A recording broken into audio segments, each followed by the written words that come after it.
राजगढ़ शहर में खानपान उद्योग में एक नया नाम बन गया और इसकी लोकप्रियता में उछाल आया है।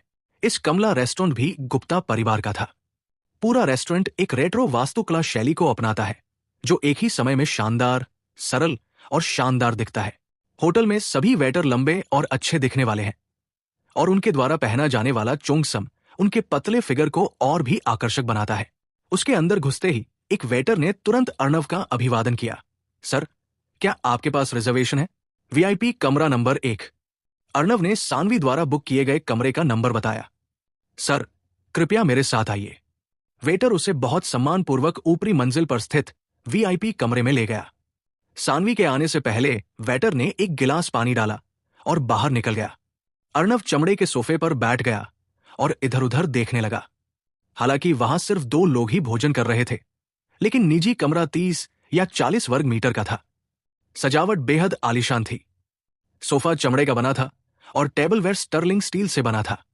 वो बचपन से ही बेहद गरीबी में जी रहा था। उसके लिए ये पहली बार था कि वो इतनी बढ़िया जगह पर गया था।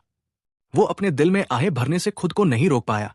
अमीर लोग वाकई मौज मस्ती करना जानते हैं। इसी समय उसकी जेब में रखा मोबाइल फोन बज उठा। उसने कॉलर आईडी पर नजर डाली और पाया कि ये मिस्टर समीर गुप्ता थे। कॉल कनेक्ट होने के बाद मिस्टर समीर गुप्ता ने विनम्रता से कहा, डॉक्टर अर्णव, आप कहाँ हैं?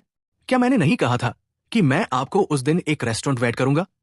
औपचारिकताएं अभी पूरी हुई हैं और मैं उसका कागजात अभी आपको देना चाहता हूं। अर्णव ने कहा, मैं कमला रेस्टोरेंट के वीआईपी रूम नंबर 1 में हूं। मिस्टर समीर गुप्ता ने कहा, सच में? ये तो संयोग है। हमारा गुप्ता परिवार आपको ये कमला रेस्टोरेंट देना चाहता है। मैं पास ही में हूं। मैं थोड़ी देर में वहां पहुंच जाऊंगा। अर्णव ने फोन रख दिया और अपने दिल में आहें भरने लगा। इतने आलीशान रेस्टोरेंट की कीमत कम से कम 10 करोड़ थी। उसे उम्मीद नहीं थी कि ये इतनी जल्दी उसका अपना हो जाएगा। कुछ दिन पहले वो एक गरीब लड़का था जो 100 रुपए भी नहीं दे सकता था। उसे उम्मीद नहीं थी कि वो इतनी जल्दी करोड़पति बन जाएगा। और अभी कुछ घंटे पहले मेरी गर्लफ्रेंड ने पैसों की वजह से मुझे छोड़ दिया। ये वाकई किस्मत का खेल है।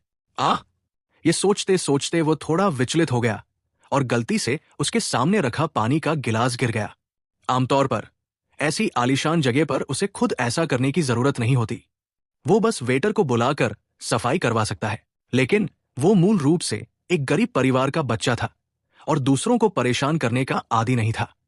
उसने हाथ बढ़ाकर अपने बगल में रखे कागज के तौलिए को पकड़ा और मेज पर लगे पानी के दागों को साफ करना शुरू कर दिया। इस समय निजी कमरे का दरवाजा खुला और 2 लोग अंदर आए।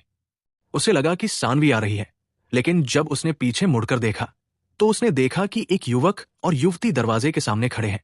वो आदमी लगभग 30 साल का था। उसने एक शानदार सूट पहना हुआ था और उसकी कलाई पर एक अतिशयोक्तिपूर्ण सोने की घड़ी थी। वो एक सफल आदमी की तरह लग रहा था। उसके बगल में बैठी महिला और भी ज्यादा आकर्षक लग रही थी।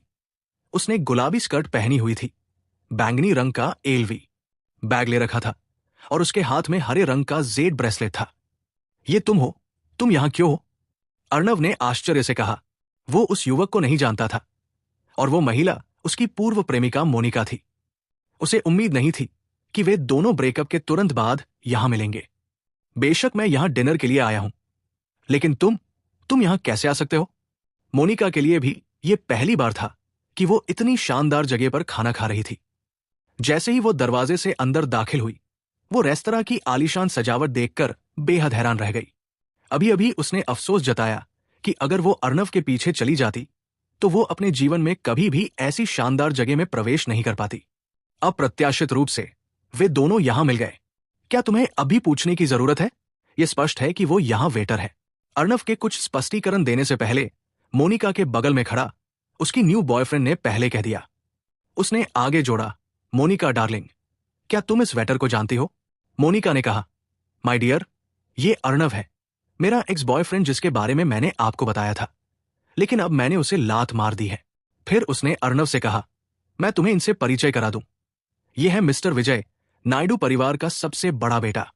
विजय ने अर्णव की ओर तिरस्कारपूर्वक देखा और कहा, एक्स बॉयफ्रेंड।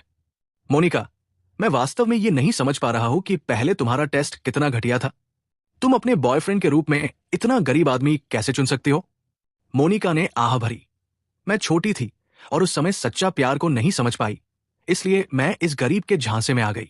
अर्णव ने ठंडे स्वर में कहा, मोनिका, मुझे तुम्हारे ब्रेकअप से कोई दिक्कत नहीं है, लेकिन तुम हद पार कर रहे हो।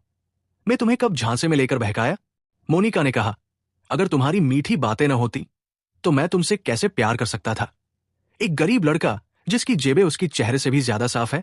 अर्णव को अपने दिल में गुस्सा उमड़ता हुआ फील हुआ और उसने गुस्से से कहा, मैंने कब इतनी मीठी बातें की?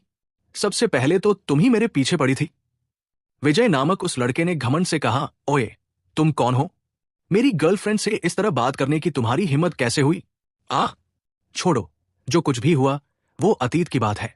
तुम्हारे जैसे गरीब से जुबान लड़ाने से हमारा रेपुटेशन डाउन होगा। क्या तुम इस रेस्टोरेंट में वेटर नहीं हो? अब मेरे जूते गंदे हो गए हैं, इन्हें साफ कर दो। बोलते बोलते उसने एक पैर आगे बढ़ाया, काले और चमकदार बड़े चमड़े के जूतों पर थूका और फिर कहा, मैंने इन्हें एक मशहूर इटालियन ब्रांड, जो सिर्फ और सिर्फ वेस्टर्न कंट्री में ही प्रोडक्ट बेचता है, उस ब्रांड से कुछ तरकीब लगा के मंगवाया है। इनकी कीमत 2 लाख रुपए प्रति जोड़ी से ज्यादा है। सावधान रहना, नहीं तो पैसे चूका नहीं पाओगे। हालांकि इस लड़के ने पूरा दिन शराब पीकर और अनगिनत लड़कियों के साथ खेलकूद करके बिताता है, लेकिन जब उसने सुना कि ये उसकी गर्लफ्रेंड का एक्स है तो उसे तुरंत अपने दिल की गहराई से असंतोष महसूस किया। इसके अलावा अपने दिल की गहराई से वो अपने सामने वाले बेचारे लड़के के बारे में बहुत ज्यादा नहीं सोचता था, इसलिए वो अर्णव पर सख्ती से कदम रखना चाहता था और अपनी श्रेष्ठता दिखाना चाहता था। अर्णव का चेहरा तुरंत ठंडा हो गया। यहां से चले जाओ। क्या मजाक, एक वेटर हमें भगाने के लिए चिल्ला रहा है। मोनिका ने आत्मविश्वास से चिल्लाते हुए कहा, तुम यहां वेटर हो और यंग मास्टर विजय यहां एक विशिष्ट अतिथि है। क्या तुम्हें विशिष्ट अतिथियों के लिए जूते चमकाने नहीं चाहिए? विजय ने गर्व से कहा, यह देखते हुए कि तुमने अभी तक वेटर की वर्दी भी नहीं पहनी है, तुम अभी अभी आई हो, है ना? मैं यहां बॉस समीर गुप्ता से बहुत परिचित हूं। जब तक तुम एक आज्ञाकारी वेटर के रूप में संतुष्टि के लिए मेरी सेवा करते हो, मैं तुम्हें सिर्फ एक शब्द से फुल टाइम एम्प्लॉय बना सकता हूं। तुम लीड करने वाला फोरमैन भी बन सकते हो। मोनिका ने फिर कहा, क्या तुमने सुना? ये लोगों के बीच की खाई है, अपनी स्थिति ठीक करो। तुम एक गरीब लड़का हो, तुम्हें एक आज्ञाकारी वेटर बनने की कोशिश करनी होगी और युवा मास्टर विजय कभी भी तुम्हारा भाग्य तय कर सकते हैं।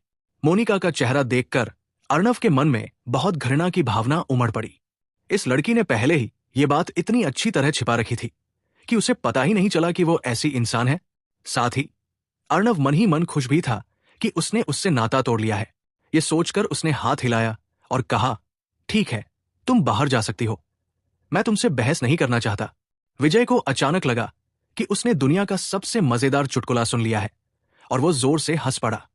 फिर उसके चेहरे का भाव बदल गया और उसने अर्णव की ओर इशारा करते हुए कहा, मैंने अब अपना विचार बदल दिया है, मेरे जूते चाट कर साफ कर लो, नहीं तो जब मैं मैनेजर को बुलाऊंगा तो मैं तुम्हें तुरंत नौकरी से निकाल दूंगा और तुम्हें एक ट्रेनी वेटर की लायक भी नहीं छोड़ूंगा। मोनिका ने कहा, क्या तुमने सुना? तुम यहां वेटर बनकर 3 से 5 हजार रुपए महीना कमा सकते हो, जो अगले सेमेस्टर की तुम्हारी ट्यूशन फीस के लिए काफी है। मिस्टर विजय ने जो कहा है उसे जल्दी से करो, नहीं तो पछताओगे। अर्णव इन दोनों बेवकूफों से पूरी तरह से चिढ़ गया था। उसने आकर विजय का कॉलर पकड़ा, उसका हाथ उठाया और उसे निजी कमरे से बाहर फेंक दिया। फिर उसने मोनिका की ओर इशारा करते हुए कहा, मैं महिलाओं को नहीं मारता, इसलिए यहां से चले जाओ। अर्णव, तुम बड़े हो गए हो, है ना? यंग मास्टर विजय को छूने की तुम्हारी हिम्मत कैसे हुई? मोनिका जल्दी से बाहर भागी और विजय को जमीन से उठाया। बेटा, तुमने मुझे मारने की हिम्मत कैसे की? विजय लगभग पागल हो रहा था। वो दौड़कर अर्णव से लड़ना चाहता था, लेकिन उसके पास हिम्मत नहीं थी। वो हिचकिचाया और अपने गले की पूरी ताकत से चिल्लाया, मैनेजर कहाँ है? यहां चल क्या रहा है? वेटर मेहमानों को मारने की हिम्मत कर रहा है। मोनिका भी अपने गले की पूरी ताकत से चिल्लाई, जल्दी आओ, वेटर मुझे पीट रहा है। उनकी चीखें सुनकर रेस्टोरेंट मैनेजर जयेश जल्दी से वहां पहुंचे और चेहरे पर चापलूसी भरी नजर से कहा, मास्टर विजय, आप कब आए? विजय एक प्लेबॉय है जो अपना दिन खाने पीने और मौज मस्ती में बिताता है। मैनेजर इतने सालों से खानपान उद्योग में है और युवा मास्टर विजय को पहले से अच्छी तरह जानते हैं। उन्हें पता है कि ये नायडू परिवार का सबसे बड़ा बेटा है और वो बहुत अमीर आदमी है। ये देखकर कि वो एक पुराने परिचित से मिला है, विजय और भी घमंडी हो गया। उसने अर्णव की ओर इशारा करते हुए चिल्लाया, मैनेजर जयेश, क्या आप अभी भी अपना रेस्टोरेंट खोलना जारी रखना चाहते हैं? आपके रेस्टोरेंट में वेटर ने मेहमानों को मारने की हिम्मत की। मैनेजर जयेश ने उनकी उंगली का अनुसरण किया और कहा, युवा मास्टर विजय, आपने गलत समझा, वो हमारा वेटर नहीं है। विजय चिल्लाए, ये बिल्कुल असंभव है, मैंने अभी उसे टेबल साफ करते हुए देखा, वो आपका वेटर कैसे नहीं हो सकता है? मोनिका ने फिर कहा, ठीक है, अगर वो वेटर नहीं है तो वो मेहमान कैसे हो सकता है? वो तो गरीब है, उसकी जेबें उसके चेहरे से भी ज्यादा साफ है, उसके पास यहां खाने के लिए पैसे कैसे हो सकते हैं? अर्णव ने कुछ नहीं कहा। अब रेस्टोरेंट उसका था। वो देखना चाहता था कि मैनेजर इस मामले को कैसे संभालता है और क्या ये भविष्य में उसकी नियुक्ति के लायक है। मैनेजर जयेश ने चापलूसी भरे चेहरे के साथ कहा, युवा मास्टर विजय, आपने वाकई गलत समझा है। हमारे यहां सभी वेटर एक जैसे कपड़े पहनते हैं। मैंने उन्हें पहली बार देखा है। वेटर नहीं है। विजय ने भौहें सिकोड़ते हुए कहा, अगर वो वेटर नहीं है तो वो यहां वीआईपी कमरे में कैसे आ सकता है? ये हमारा निजी कमरा है, फिर वो यहां क्यों है? आपके रेस्टोरेंट का मैनेजमेंट कैसा है? उसे बाहर निकालने के लिए सुरक्षा गार्ड को बुलाओ। युवा मास्टर विजय, कृपया 1 मिनट रुकिए, मैं तुरंत इसका ध्यान रखूंगा। मैनेजर जयेश ने पलटकर अर्णव की तरफ देखा और देखा कि वो सड़क के स्टॉल के सामान से लदा हुआ था। कुल कीमत सिर्फ 100 रुपए थी। ऐसा नहीं लग रहा था कि वो कमला रेस्टोरेंट जैसी हाई एंड जगह पर साधारण टेबल के लिए भी पैसे खर्च कर सकता है। वीआईपी रूम नंबर 1 की तो बात ही छोड़ दो। उसने गंभीरता से पूछा, आप कौन हैं? आप हमारे रेस्टोरेंट में क्या कर रहे हैं? अर्णव ने कहा, बेशक मैं यहां डिनर के लिए आया हूं। ये वो निजी कमरा है जिसे मेरे दोस्त बुक किया है। अर्णव, तुम नाटक करने में इतने माहिर कब हो गए? मोनिका ने तुरंत चिल्लाया। उसने आगे भड़कते हुए कहा, मैनेजर, उसकी बात मत सुनो। वो एक गरीब लड़का है, उसके पास यहां खाने के लिए पैसे कैसे हो सकती है? अर्णव इस पुरानी गर्लफ्रेंड से बेहद निराश हुआ और बोला, तुम वाकई अज्ञानी हो। तुम ऐसा क्यों सोच रहे हो कि एक गरीब आदमी इस रेस्टोरेंट में एक भैब कमरा बुक नहीं कर सकता? हाँ, क्या तुम ऐसी बातें कहने की हिम्मत रखती हो? मोनिका ने अर्णव की ओर इशारा करते हुए आगे कहा, जितना मैं जानता हूं, तुमने ये जूते सड़क किनारे एक स्टॉल से 400 रुपए में खरीदे हैं। ये पैंट 300 रुपए की है और टी शर्ट 100 रुपए की। मैं तुम्हारे साथ 1 साल से ज्यादा समय रहा हूं और तुम्हारे जेब में सबसे ज्यादा 800 से 1000 रुपए रहता है। तुम्हारे जैसा गरीब लड़का वीआईपी रूम नंबर 1 में खाने की बात करने की हिम्मत कैसे कर सकती है? क्या आपको लगता है कि यहां हर कोई मूर्ख है? विजय ने मैनेजर जयेश से अहंकार से कहा, क्या आपने सुना? मैनेजर, वो चुपके से अंदर घुस आया है। सुरक्षा कर्मियों को बुलाओ और जल्दी से उसे बाहर निकालो। एक अमीर आदमी था और दूसरा गरीब लड़का। मैनेजर जयेश ने बिना किसी हिचकिचाहट के यंग मास्टर विजय पर विश्वास करना चुना। अर्णव ने कहा, मैं आखिरी बार कह दूं, मैनेजर, ये वही निजी कमरा है जिसे हमने बुक किया है। अगर आपको यकीन नहीं है तो आप बुकिंग रिकॉर्ड देख सकते हैं। कोई जरूरत नहीं। यंग मास्टर विजय ने पहले ही कह दिया है कि ये वही कमरा है जिसे उन्होंने रिजर्व किया है। लड़के, यहां से तुरंत चले जाओ, नहीं तो मैं सुरक्षा गार्ड से कहूंगा कि वे तुम्हें बाहर फेंक दे। मैनेजर जयेश 10 साल से ज्यादा समय से खान पान इंडस्ट्री में है और लोगों को परखने की अपनी क्षमता पर उन्हें पूरा भरोसा है, चाहे वे इसे किसी भी नजरिए से देखें। उनके सामने बैठा युवक वीआईपी रूम 1 में भोजन करने वाला एक मेहमान नहीं हो सकता। किसी को पता होना चाहिए कि यहां मिनिमम चार्ज 50,000 रुपए है। अर्णव ने गंभीरता से कहा, एक रेस्तरां के मैनेजर के तौर पर क्या आप अपने मेहमानों के साथ ऐसा व्यवहार करते हैं? विजय ने तिरस्कारपूर्वक कहा, तुम बस एक गरीब युवक हो जो खाना भी नहीं खरीद सकता है। तुम खुद को मेहमान कहलाने की भी हिम्मत रखते हो? वो पलटकर मैनेजर जयेश से बोला, अगर इस तरह का व्यक्ति न्यूली फेमस कमला रेस्टोरेंट का मेहमान बन सकता है तो मैं भविष्य यहां में कभी नहीं आऊंगा। इस तरह के गरीब के साथ भोजन करने से मेरा दर्जा कम हो जाएगा। ऐसा लगता है कि मुझे बॉस समीर गुप्ता को इन्फॉर्म करना होगा कि यहां का मैनेजमेंट बहुत ही बेकार है। यंग मास्टर विजय, देरी के लिए माफी चाहता हूं, मैं उसे अभी धक्के देकर निकालता हूं। मैनेजर जयेश ने जल्दी से वॉकी टॉकी हाथ में ली और चिल्लाया, सिक्योरिटी, वीआईपी रूम 1 में आ जाओ, यहां एक उपद्रवी है। उसका आदेश सुनकर 4 लंबे सिक्योरिटी गार्ड तेजी से दौड़े। मैनेजर जयेश ने अर्णव की ओर इशारा किया और कहा, उसे बाहर निकालो। चारों सिक्योरिटी गार्ड विनम्र नहीं थे और कार्रवाई करने के लिए दौड़े। इस समय पीछे से एक दहाड़ आई, तुम लोगों की इतनी हिम्मत! सभी उपस्थित लोगों ने आवाज सुनी और देखा कि मिस्टर समीर गुप्ता उनकी तरफ आ रहे थे। अपने बॉस को आते देख मैनेजर जयेश ने जल्दी से उनका अभिवादन किया और उसके चेहरे पर चापलूसी भरी नजर डाली और कहा, बॉस, यहाँ की चीजें आपको भी परीसनी में डाल दिया। वो बस एक अंधा सड़क छाप है। हमारे रेस्टोरेंट में परेशानी खड़ी करने घुस आया है। मैं उससे तुरंत निपट लूंगा। इससे पहले कि वो बोलना समाप्त कर पाता, मिस्टर समीर गुप्ता ने उसके मुंह पर जोरदार तमाचा जड़ दी। तुम कमीने, मैं पहले तुमसे निपट लूंगा। तुम्हारी हिम्मत कैसे हुई भाई अर्णव का अपमान करने की? मिस्टर समीर गुप्ता गुस्से में थे। उन्होंने अर्णव को खुश करने की पूरी कोशिश की। आज वादे के मुताबिक अर्णव को एक रेस्टोरेंट भी गिफ्ट करने के लिए आए थे, लेकिन ये मूर्ख अधीनस्थ वास्तव में अर्णव पर हमला करने की कोशिश की। क्या ये उनके लिए परेशानी खड़ी नहीं कर रहा है? वो अर्णव के पास गए और माफी मांगते हुए बोले, भाई अर्णव, मुझे माफ करें।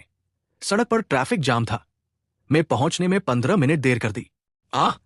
फिर चिंता मत करो छोटे भाई, मैं आपको इस मामले पर स्पष्टीकरण जरूर दूंगा। पीछे देखते हुए उन्होंने मैनेजर जयेश से कहा, बताओ यहां क्या हो रहा है?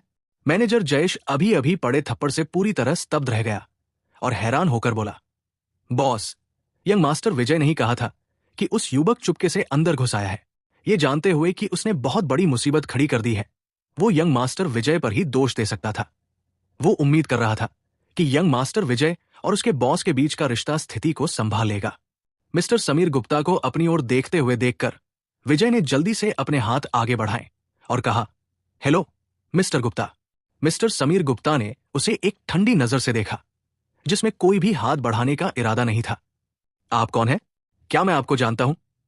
यंग मास्टर विजय ने अपने हाथ पीछे खींचे और आदरपूर्वक कहा, मिस्टर समीर गुप्ता बहुत नेक इंसान है और सब कुछ भूल जाते हैं। हाँ, आप और मेरा परिवार एक दिन साथ में लॉन्च किए थे। मेरे पिता वास्तव में आपकी प्रशंसा करते नहीं थकते। वो आपकी एक बड़ा प्रशंसक है। गुप्ता परिवार खानपान उद्योग में एक टाइकून है, जिसके पास अरबों की संपत्ति है, जबकि उनका नायडू परिवार सिर्फ एक नया परिवार है, जिसके पास सिर्फ कुछ करोड़ों की संपत्ति है। दोनों के बीच कोई तुलना नहीं है। एक दिन एक बिजनेस के सिलसिले में बस एक बार साथ में डिनर किए थे। वो मूल रूप से मिस्टर समीर गुप्ता के साथ जान पहचान शब्दों का इस्तेमाल खुद को शानदार दिखाने और अपनी छवि बनाने के लिए करना चाहता था, लेकिन उसे उम्मीद नहीं थी कि जब वो वास्तव में मिस्टर समीर गुप्ता से मिलेगा तो उसकी प्रतिष्ठा तुरंत धूमिल हो जाएगी। हालांकि उसने अपने पिता का नाम लिया, फिर भी मिस्टर समीर गुप्ता ने उसकी तरफ देखा भी नहीं। मिस्टर गुप्ता ने मैनेजर जयेश की तरफ देखने लगे। तुम कमीने, तुम मैनेजर के तौर पर क्या करते हो? बॉस, कृपया मेरी बात सुने। मैनेजर जयेश कुछ और कहना चाहता था, लेकिन समीर गुप्ता ने उसे बीच में ही टोक दिए और कहा, मुझे बॉस कहना बंद करो। आज से कमला रेस्टोरेंट भाई अर्णव का है, वे यहां के बॉस होंगे। बोलने के बाद उन्होंने अपने हाथ में ब्रीफ केस खोला, ट्रांसफर प्रक्रियाएं निकाली और अर्णव को भेज दिया। भाई अर्णव, मैंने सभी संबंधित प्रक्रियाएं पूरी कर ली हैं। अब से रेस्टोरेंट में हर चीज में अंतिम निर्णय आपका होगा। उनके ये कहने के बाद वहां मौजूद सभी लोग अवाक रह गए। मैनेजर जयेश ने कभी सपने में भी नहीं सोचा था कि जिस बेचारे लड़के को वे अभी नीची नजर से देखते थे, वो अचानक उनका बॉस बन जाएगा और उन्हें खुश करने की कोशिश करने के बजाय वे सुरक्षा गार्ड से उन्हें बाहर निकालने के लिए कहेंगे। क्या इससे ज्यादा हताश करने वाली कोई बात हो सकती है? मोनिका की आंखें चौड़ी हो गई, क्योंकि उसे वाकई यकीन नहीं हो रहा था वो क्या देख रही है। 1 घंटे पहले उसने अर्णव से इसलिए ब्रेकअप किया क्योंकि उसके पास पर्याप्त पैसे नहीं थे, और अब वो इतने बड़े रेस्टोरेंट का मालिक बन गया है। अगर यंग मास्टर विजय मिस्टर समीर गुप्ता को नहीं जानते तो उसे लगता कि ये सब दिखावा है। मास्टर विजय का चेहरा जल रहा था। अभी अभी उसने उसे यहां खाने के लिए पर्याप्त पैसे नहीं होने के लिए उपहास किया था, लेकिन अब वो तुरंत बॉस बन गया। क्या इससे ज्यादा शर्मनाक कोई बात हो सकती है? मैनेजर जयेश को सबसे पहले होश आया।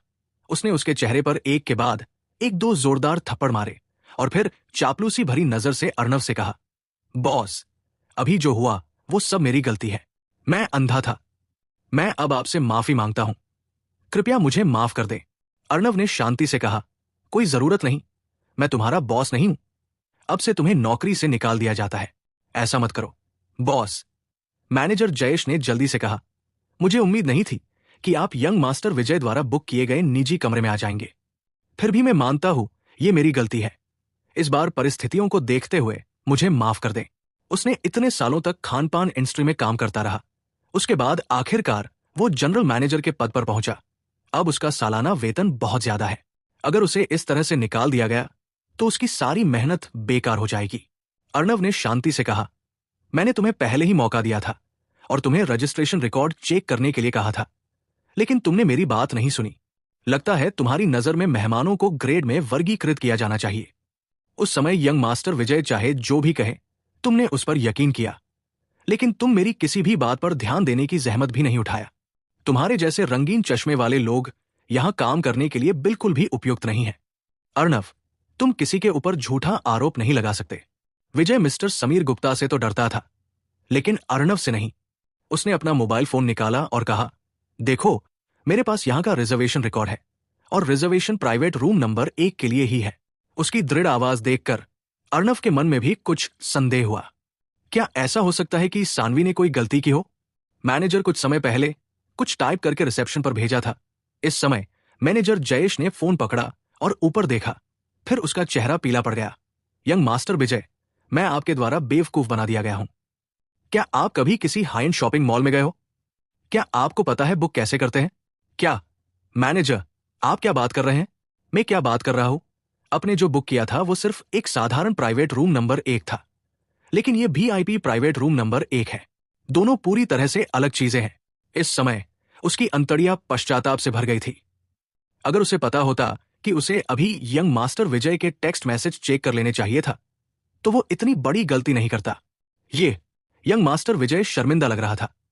वो गलत कमरे में चला आया, किसी और के हाई एंड प्राइवेट कमरे में भाग आया और फिर भी चिल्लाया और बहुत बड़े आदमी होने का नाटक किया।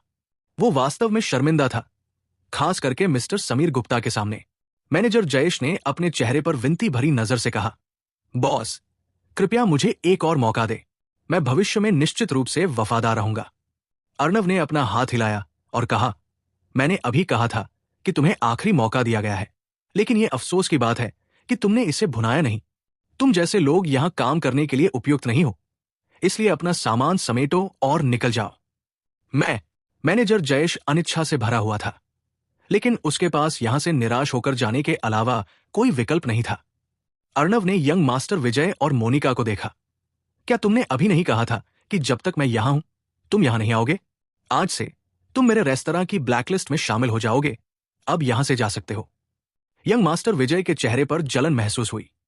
अभी अभी वो अपनी पहचान का इस्तेमाल करके अर्णव को भगाना चाहता था, लेकिन वो यहां का मालिक बन गया और उसे ही अंत में यहां से जाना पड़ेगा। बेटा, इसमें गर्व करने की क्या बात है? तुम्हारी गर्लफ्रेंड को मैंने छीन लिया है।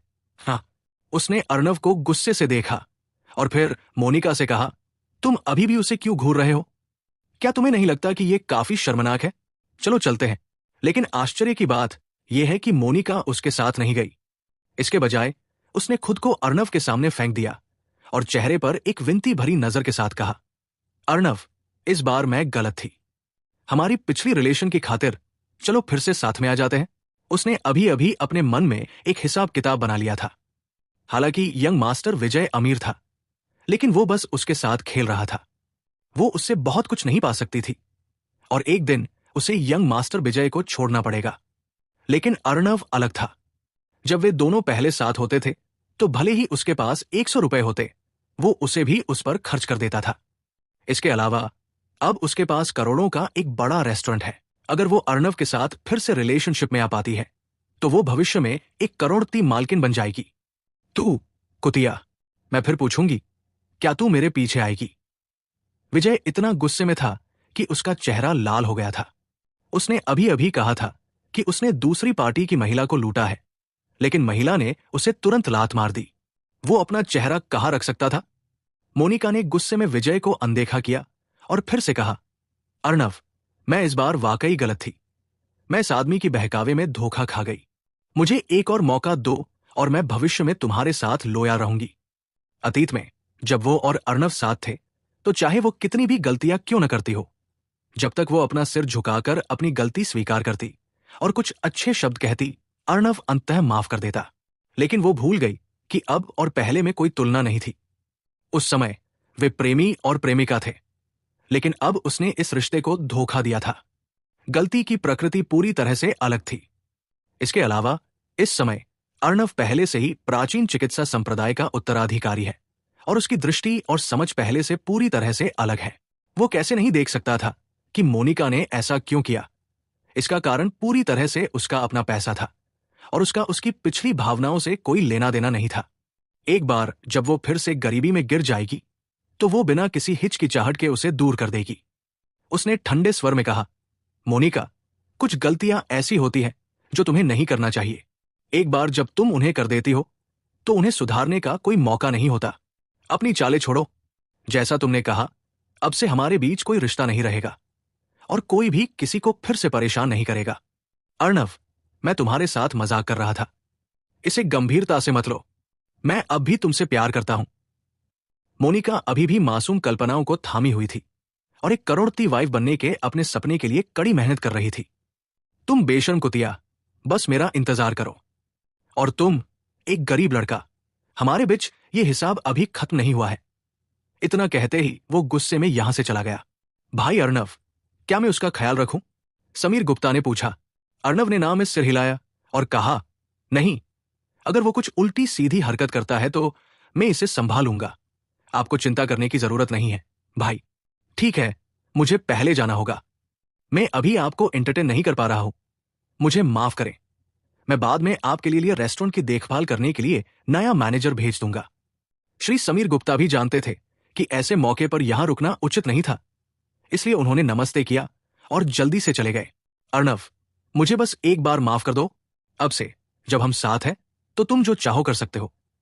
यह देखकर कि निजी कमरे में कोई नहीं था, मोनिका आगे बढ़ी और दूसरे पक्ष की माफी के बदले में अपने शरीर का इस्तेमाल करना चाहती थी, लेकिन अर्णव ने उसे धक्का दे दिया। मोनिका, मैं फिर से कह देता हूं, अब हमारे बीच कोई रिश्ता नहीं है। कृपया अपना सम्मान करो।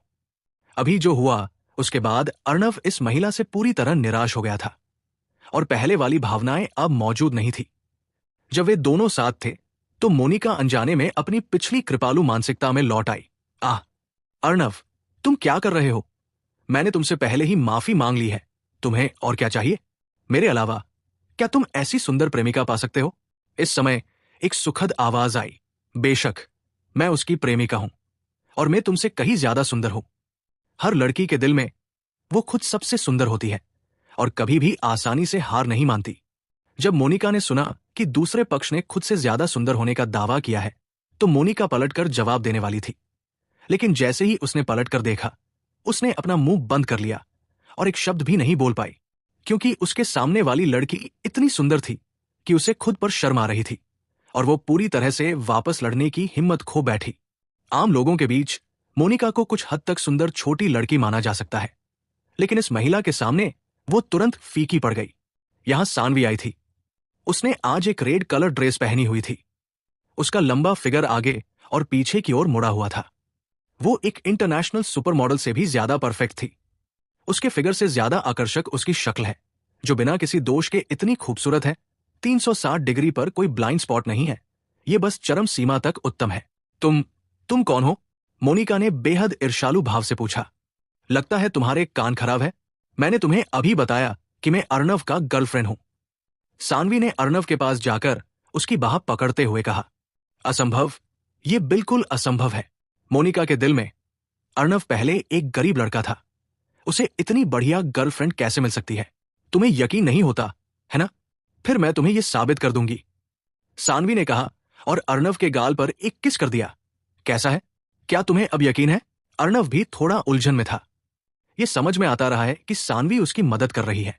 आखिरकार उसने पहले भी सानवी की मदद की थी, लेकिन उसे उम्मीद नहीं थी कि वो सच में उसे किस कर देगी।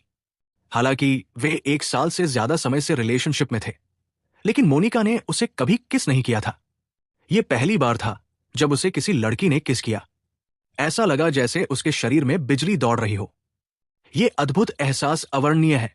मोनिका पहले तो दंग रह गई और फिर पागलों की तरह चिल्लाई, मुझे यकीन नहीं होता, मुझे यकीन ही नहीं होता। उसने तुम्हें पैसे देकर काम पर रखा होगा। अपने दिल में वो अभी भी अर्णव को नीची नजर से देख रही थी, ये सोचकर कि वो कभी भी उससे बेहतर लड़की नहीं पा सकेगा। हाँ, मुझे काम पर रखो, सानवी ने आत्मविश्वास से मुस्कुराते हुए कहा। मुझे अपना परिचय देने दो। मैं शर्मा ग्रुप की उपाध्यक्ष हूं और मैं डेटा को नियंत्रित करती हूं। 1 अरब की संपत्ति और हजारों कर्मचारियों के साथ क्या आपको लगता है कि कोई मुझे काम पर रख सकता है? मोनिका का मूड एकदम से चरम पर पहुंच गया। न सिर्फ उसका रूप रंग और फिगर उससे कहीं बेहतर है, बल्कि उसकी पहचान और हैसियत भी उसके सामने एकदम से कुचल दी गई। वो कैसे तुलना कर सकती थी? अर्णव अब मोनिका पर ध्यान नहीं देना चाहता था। सानवी की ओर मुड़ा और बोला, तुम कब आई? मैं यहां कुछ समय से हूं, और पहले जो कुछ भी हुआ मैं लगभग हर बात सुन ली है। सानवी ने स्नेहपूर्वक अर्णव का हाथ थामा और मोनिका से कहा, सच कहूं तो मैं अभी भी तुम्हारा बहुत बहुत शुक्रिया अदा करना चाहती हूं। अगर तुम पैसे की इतनी बेवजह पूजा न करती तो मुझे अर्णव जैसा बेहतरीन बॉयफ्रेंड न मिलता। उसने अभी अभी विजय को खोया था और अब वो अर्णव को पा नहीं सकती थी। सानवी के दबाव के साथ साथ इस पल मोनिका अपने दिल पर पूरी तरह से नियंत्रण खो बैठी थी। वो पागलों की तरह चिल्लाई, हाँ, कौन सी औरत पैसे से प्यार नहीं करती? क्या तुम्हें लगता है कि सभी औरतें तुम्हारी तरह होती हैं, जो मुंह में सोने की चाबी लेकर पैदा होती हैं? मैं बस एक बेहतर जीवन जीना चाहता हूं। इसमें क्या गलत है? अर्णव ने मन ही मन अपना सिर हिलाया। लोग कहते हैं कि जब तुम नेक होते हो तो तुम मजबूत होते हो। ये औरत अपनी बेशर्मी को इतनी नेक तरीके से बोल सकती है, ये बहुत अजीब है। मुझे सच में नहीं पता कि मैं उसके साथ पहले कैसे रिलेशन में था। उसने कहा, ठीक है, इससे मेरा कोई लेना देना नहीं है कि तुम किस तरह का जीवन जीना चाहती हो। अब हमारा तुमसे कोई लेना देना नहीं है, तुम जा सकती हो। इस समय मोनिका को पता चल गया था कि उड़ते हुए अंडे से मुर्गी को पीटना क्या होता है। उसने अर्णव को गुस्से से देखा, फिर मुड़कर दरवाजे से बाहर चली गई। एक मिनट रुको, सानवी ने मोनिका को रोका। क्या है? तुम्हें और क्या कहना है? मोनिका गुस्से से चिल्लाई। कुछ नहीं, मैं बस इतना कहना चाहती हूं कि पैसे की पूजा करना ठीक है, लेकिन आपको समझदार होना चाहिए और भ्रमित लोगों के बहकावे में नहीं आना चाहिए। सानवी ने 2 कदम आगे बढ़कर अपनी कलाई पर बंधे जेड ब्रेसलेट की ओर इशारा किया और कहा, आपकी ये चीज ग्रेनाइट और केमिकल से बनी है। ये न केवल बेकार है, बल्कि इसे अपने हाथ में पहनने से शरीर को नुकसान भी होगा। समय के साथ आपको कैंसर भी हो सकता है। मोनिका एक पल के लिए स्तब्ध रह गई, फिर चिल्लाई, क्या बकवास है? ये जेड ब्रेसलेट है जो विजय ने मुझे दिया था। इसकी कीमत 2 लाख रुपए से ज्यादा है और इसके पास सर्टिफिकेट भी है। पहली रात जब वो और विजय साथ थे तो सिर्फ इस ब्रेसलेट के बारे में सोच रहे थे और उन्हें यकीन ही नहीं हो रहा था कि ये ग्रेनाइट से बना नकली ब्रेसलेट है। सानवी ने तिरस्कार पूर्वक मुस्कुराते हुए कहा, मैं आपको बता दूं, प्राचीन जेड इंडस्ट्री बहुत गहरा है। हमारे परिवार का मुख्य व्यवसाय जेड उद्योग है। क्या आपको लगता है कि मैं जो कह रही हूं वो उन तथाकथित प्रमाणपत्रों से ज्यादा प्रभावी है? पहले तो अर्णव ने इस ब्रेसलेट पर ध्यान नहीं दिया, लेकिन अब अपनी आध्यात्मिक चेतना से स्कैन करने के बाद उसने पाया कि अंदर का पदार्थ वास्तव में ग्रेनाइट से बना है, जिसमें कोई दुर्लभ पत्थर की आभा नहीं है। इसके विपरीत ग्रे आभा की एक परत थी। ये आभा लंबे समय के बाद मानव शरीर के लिए बहुत हानिकारक होगी। बहुत बड़ा नुकसान। ये देखकर कि मोनिका को अभी भी विश्वास नहीं हो रहा है, सानवी ने टेबल पर एक चम्मच उठाया, अपनी कलाई पर जेड ब्रेसलेट निकाला और उसे खटखटाया। आवाज स्पष्ट और मधुर थी। वास्तव में इस चीज को पहचानना बहुत आसान है। बस इसे खटखटाएं और देखें कि आवाज क्या है। अगर आवाज तीखी है तो इसका मतलब है कि जेड है। अगर आवाज धीमी है तो यह पत्थर से बना है। मोनिका ने ब्रेसलेट निकाला और चम्मच से उसे थपथपाया। इससे एक थपथपाने वाली आवाज आई, जो सानवी की आवाज जितनी स्पष्ट और मधुर नहीं थी। विजय, तुम कमीने। यह पुष्टि करने के बाद कि यह नकली ब्रेसलेट है जो मानव शरीर के लिए हानिकारक है, मोनिका ने इसे जमीन पर फेंक दिया। एक तड़कती हुई आवाज के साथ ब्रेसलेट टुकड़ों में बिखर गया, जिससे अंदर का बिना रंगा हुआ हिस्सा दिखाई देने लगा, जो निस्संदेह ग्रेनाइट था। सानवी फिर से आगे बढ़ी और अपने एलवी बैग की ओर इशारा करते हुए कहा, वो इस चीज को आपके लिए एक असली उपहार के रूप में नहीं मानेगा, है ना? मैं आपको बता दूं, ये चीज एक बढ़िया चीज है। आप इसे दसियों डॉलर में एक निश्चित खजाने पर पा सकते हैं। असंभव? ये बिल्कुल असंभव है। ये एक सीमित संस्करण एलवी बैग है, जिसे यंग मास्टर विजय का दोस्त विदेश से वापस लाया है। इसकी कीमत 40,000 रुपए से अधिक है। ये नकली नहीं हो सकता। मोनिका गिरने वाली थी। वो ब्रेसलेट की वजह से विजय के बिस्तर पर चढ़ गई और बैग की वजह से अर्णव से अलग हो गई। अगर वे सभी नकली थे तो वो वास्तव में मृत्यु की इच्छा रखती थी। ऐसा लगता है कि आपने कभी प्रामाणिक एलवी बैग का इस्तेमाल नहीं किया है, इसलिए मैं अब आपको एक निःशुल्क मूल्यांकन दूंगी, सानवी ने कहा। एक प्रामाणिक एलवी बैग के लिए ब्रांड उत्कीर्णन वाला वृत्त और अंग्रेजी अक्षरों की 3 पंक्तियों में सबसे छोटा है, और आपका बैग बिल्कुल भी छोटा नहीं है, यहां तक कि सबसे बड़ा भी नहीं है। बैग पर धातु के हिस्सों को देखें। असली धातु के हिस्सों को अच्छी तरह से पॉलिश किया गया है। स्पष्ट उत्कीर्णन और हल्की चमक के साथ। हालांकि आपका बैग पहली नजर में रंगीन है और शब्द स्पष्ट नहीं है। सबसे महत्वपूर्ण बात यह है कि आपका बैग चमड़े का भी नहीं है। यह पूरी तरह से रंगा हुआ और कमंत वाला है। जब उसने बात की तो उसने आधा गिलास पानी लिया जो अर्णव ने अभी अभी छोड़ा था और उसे मोनिका के एलवी बैग पर छिड़क दिया। उसने 2 उंगलियां फैलाकर उसे पोंछा और बैग पर लगा बैंगनी रंग उसके हाथों पर लग गया। अब एक मूर्ख भी जान जाएगा कि यह बैग नकली है। आह विजय, मैं तुम्हें मारने जा रही हूं। मोनिका ने हताश होकर चीख मारी और पागलों की तरह निजी कमरे से बाहर निकल गई। ये 2 चीजों के लिए बेकार है। मैंने नकली सामान के कारण एक सुपर डायमंड स्टॉक छोड़ दिया। कोई भी इस तरह की उत्तेजना बर्दाश्त नहीं कर सकता। अर्णव ने अपना सिर हिलाया और कहा, तुम ऐसा क्यों कर रहे हो? अगर यह उजागर नहीं हुआ होता तो भी मोनिका को इन 2 नकली सामानों की रखवाली करके कुछ सुकून मिलता। अब उसके दिल में बची हुई थोड़ी सी तसल्ली भी टूट गई है।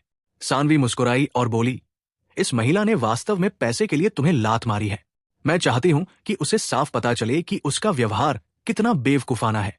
अर्णव ने कहा, बीती बातों को भूल जाओ। आज मेरी मदद करने के लिए शुक्रिया। सानवी ने जलती आंखों से उसकी ओर देखा और कहा, तुम मुझे कैसे शुक्रिया अदा करना चाहते हो? तुम्हें पता है कि वो मेरा पहला चुंबन था। अर्णव ने कहा, मुझे क्या करना चाहिए? ठीक है, मैं तुम्हें अपना पहला चुंबन भी दूंगा। सानवी के गालों पर लाली आ गई। किसी कारण से वो आज सिर्फ अपने सामने बैठे लड़के के बारे में सोच रही थी और काम करते समय वो थोड़ी विचलित थी। यहां पहुंचने के बाद जब उसने मोनिका को यह कहते सुना कि अर्णव को छोड़ दिया गया है और उसकी कोई और गर्लफ्रेंड नहीं है, तो वो बिना किसी हिचकिचाहट के उठ खड़ा हुआ, मानो उसे इस अवसर को खोने का डर है। और यहां तक कि उसने 20 साल से भी ज्यादा समय से संचित अपना पहला चुंबन भी दे दिया। उसने कोई हिचकिचाहट भी नहीं दिखाई। अपनी शर्म को छिपाने के लिए उसने कहा, तुमने मिस्टर गुप्ता के लिए आखिर क्या किया? उन्होंने तुम्हें एक रेस्तरां दिया। उस समय उनके बेटे को एक अज्ञात वायरस ने संक्रमित कर दिया था और मैंने उसे बचाया। अर्णव ने सिटी हॉस्पिटल में हुई घटना को याद करते हुए कहा, मुझे धन्यवाद देने के लिए उन्होंने मुझे मेडिकल फीस के रूप में यह रेस्टोरेंट दे दिया। सानवी ने आश्चर्य से कहा, आपके पास इतनी अच्छी मेडिकल स्किल्स है? अर्णव ने कहा, दुनिया में मुझसे बेहतर मेडिकल स्किल्स किसी के पास नहीं है। घमंडी। सानवी को यकीन नहीं हुआ, लेकिन इस समय अर्णव का सेल फोन बज उठा। ये हेल्थ ब्यूरो के डायरेक्टर डॉक्टर बासु थे। उसने कॉल उठाया और कहा, हेलो डायरेक्टर बासु, मैं आपकी सहायता में क्या कर सकता हूं? डायरेक्टर बसु ने फोन पर उत्साह से कहा, डॉक्टर अर्णव, आप कहाँ हैं? मैं आज रात आपको डिनर पर ले जाना चाहता हूं। सच बताओ तो पिछली बार जब उस प्राथमिक विद्यालय के छात्र अचानक इन्फेक्टेड माउस को छूने से संक्रमित हो गए थे, तो स्वास्थ्य ब्यूरो ने इसे बहुत प्रभावी ढंग से संभाला था और कोई गंभीर परिणाम या प्रतिकूल प्रभाव नहीं पड़ी। मुझे अभी ऊपर से प्रशंसा मिली है और एक बड़ा बोनस दिया गया है। जब आप पानी पी रहे हो तो कुआं खोदने वाले को कभी ना भूलना। यह सब आपका श्रेय है। बेशक मैं आपको एक महान डॉक्टर को धन्यवाद देना चाहता हूं। डायरेक्टर सर, क्या यह छोटी सी बात मायने रखती है? एक प्राचीन चिकित्सक के रूप में यह मेरा कर्तव्य है। अर्णव ने कहा, मैं कुछ नहीं सुनूंगा छोटे भाई, इसलिए हमें जश्न मनाना चाहिए। ठीक है डायरेक्टर सर, मैं अभी कमला रेस्टोरेंट में हूं। यहां आना क्या ठीक रहेगा? सिर्फ ठीक क्या रहेगा, यह दौड़ेगा। मैं वहां से ज्यादा दूर नहीं हूं। मैं जल्द ही वहां पहुंच जाऊंगा। हम साथ में खाना खाएंगे। हाँ। डायरेक्टर बासु बहुत उत्साहित लग रहे थे। डायरेक्टर बसु ने बात खत्म करने के बाद फोन रख दिया। इस समय 40 साल का एक अधेड़ व्यक्ति रेस्टोरेंट के मध्यम स्तर के प्रबंधन कर्मचारियों के साथ निजी कमरे के दरवाजे पर आया। अधेड़ व्यक्ति ने कहा, नमस्ते बॉस अर्णव, मेरा नाम कपिल है। मिस्टर गुप्ता ने मुझे जयेश की ओर से आपके लिए इस रेस्टोरेंट को अस्थायी रूप से प्रबंधित करने के लिए यहां आने के लिए कहा है। ओह, आपकी कड़ी मेहनत के लिए धन्यवाद। मैनेजर कपिल समझदार और योग्य लग रहा था और अर्णव मिस्टर समीर गुप्ता की व्यवस्था से बहुत संतुष्ट था। अर्णव को इस इंडस्ट्री के बारे में ज्यादा जानकारी नहीं है और मिस्टर गुप्ता ने उसके लिए कुछ व्यवस्था की सहायता दी है। उसकी मां अपनी छोटी सी ब्रेड की दुकान चला रही है। यह बताने की जरूरत नहीं है कि वहां से वो ज्यादा पैसे नहीं कमा पाती है। हर दिन 12 महीना धूप, हवा और बारिश के साथ यह वाकई बहुत कठिन काम है। गायत्री बहुत दृढ़ इच्छा शक्ति वाली व्यक्ति है। भले ही वो अमीर है, लेकिन उसके लिए बेकार बैठना असंभव है। अब जब उसके पास यह रेस्टोरेंट है तो उसकी मां आकर इसका आनंद ले सकती है। हालांकि मेरी मां के लिए जनरल मैनेजर बनना स्पष्ट रूप से उपयुक्त नहीं है। मैनेजर कपिल केवल एक अस्थायी व्यवस्था है। भविष्य में उपयुक्त उम्मीदवार मिलने पर उसे फिर से मिस्टर समीर को लौटा दिया जाना चाहिए। इंट्रोडक्शन के बाद कपिल और अन्य लोगों ने अपनी जगह ले ली और रेस्टोरेंट में व्यवस्थित तरीके से काम करना शुरू कर दिया। जयेश के जाने के कारण अव्यवस्था में कोई कमी नहीं आई, लेकिन जाने से पहले मैनेजर कपिल अर्णव के सामने बैठी अर्णव की गर्लफ्रेंड की खूबसूरती का बहुत प्रशंसा की, जिससे उस गर्लफ्रेंड का चेहरा अभी भी शर्म से लाल हो रखी थी। बेशक ये तथाकथित गर्लफ्रेंड सानवी थी, जो वास्तव में सच नहीं थी, लेकिन मिस सानवी शर्मा के दिल में खूबसूरती की प्रशंसा से ज्यादा उस अर्णव की गर्लफ्रेंड शब्द के वजह से मन में गुदगुदी हो रही थी। अर्णव को कुछ एहसास हुआ, लेकिन वो कुछ नहीं कहा। थोड़ी देर में डायरेक्टर बासु दौड़ कर आए। अर्णव ने उन्हें सानवी से मिलवाया और वे तीनों साथ बैठकर खाना खाने लगे। कमला रेस्टोरेंट के हेड सेफ मास्टर बलदेव अपने कुकिंग कौशल में वाकई बहुत कुशल थे और उन तीनों ने खाने का भरपूर आनंद लिया। लेकिन थोड़ी देर बाद मैनेजर कपिल अचानक बाहर से जल्दी में अंदर आया और चिंतित होकर बोला, बॉस, कुछ गलत हो रहा है। स्वास्थ्य निरीक्षण दल होने का दावा करने वाले कुछ लोगों का एक समूह अचानक नीचे आया। उन्होंने कहा कि हमारे होटल की स्वच्छता मानक के अनुरूप नहीं है। हमें अब इसे सुधारने के लिए कुछ दिन तक, जब तक कि नोटिस नहीं हटती है, हमें रेस्टोरेंट बंद करने के लिए कहा जा रहा है। अर्णव ने भौहें सिकोड़ी। उसने अभी अभी रेस्तरां संभाला था और मुसीबत तुरंत उसके दरवाजे पर आ गई। उसे तुरंत एहसास हुआ कि इस मामले का कुछ लेना देना उस विजय से है। वो अकेला था जो इस मामले के बारे में जानता था और उसे खुद से भी समस्या थी। मैनेजर कपिल की रिपोर्ट सुनने के बाद निर्देशक बासु शर्मिंदा महसूस करने से खुद को रोक नहीं पाए। वो नेता वहां खा रहा है और उसके अधीनस्थ मुसीबत की तलाश में है। उसे अपना चेहरा कहाँ रखना चाहिए? इस भोजन को और कैसे खाया जाए? उसने कहा, डॉक्टर अर्णव, ये मामला मुझ पर छोड़ दो, मैं नीचे जाकर देखता हूं कि क्या हो रहा है। अर्णव ने कहा, हाँ सर, चलो साथ चलते हैं। ये कहने के बाद वो और सानवी मैनेजर कपिल के पीछे पीछे नीचे हॉल में चले गए। नीचे जाते समय अर्णव ने डायरेक्टर बसु से कहा, डायरेक्टर बसु, चिंता मत करो, अगर वे सामान्य निरीक्षण कर रहे हैं तो हमें फिर भी सहयोग करना चाहिए। डायरेक्टर बासु ने सिर हिलाया और नीचे जाने के बाद वो आगे नहीं बढ़ा, बल्कि उन दो लोगों का पीछा किया। चलो चलो, यहां मत खाओ, इस रेस्तरां की स्वच्छता मानक के अनुसार नहीं है। चलो चलो चलो, ये जगह बंद हो जाएगा। जब मैं हॉल में आया तो मैंने देखा कि स्वास्थ्य निरीक्षण वर्दी में 4 या 5 लोग मेहमानों को भगा रहे थे। विजय के बगल में एक अधेड़ उम्र का आदमी खड़ा था और धूम्रपान कर रहा था। लॉबी में मैनेजर ने अधेड़ उम्र के आदमी से कहा, सर, क्या आप कृपया अपनी सिगरेट बुझा सकते हैं? यहां धूम्रपान वर्जित है। अधेड़ उम्र के व्यक्ति ने तिरस्कार से उसकी ओर देखा।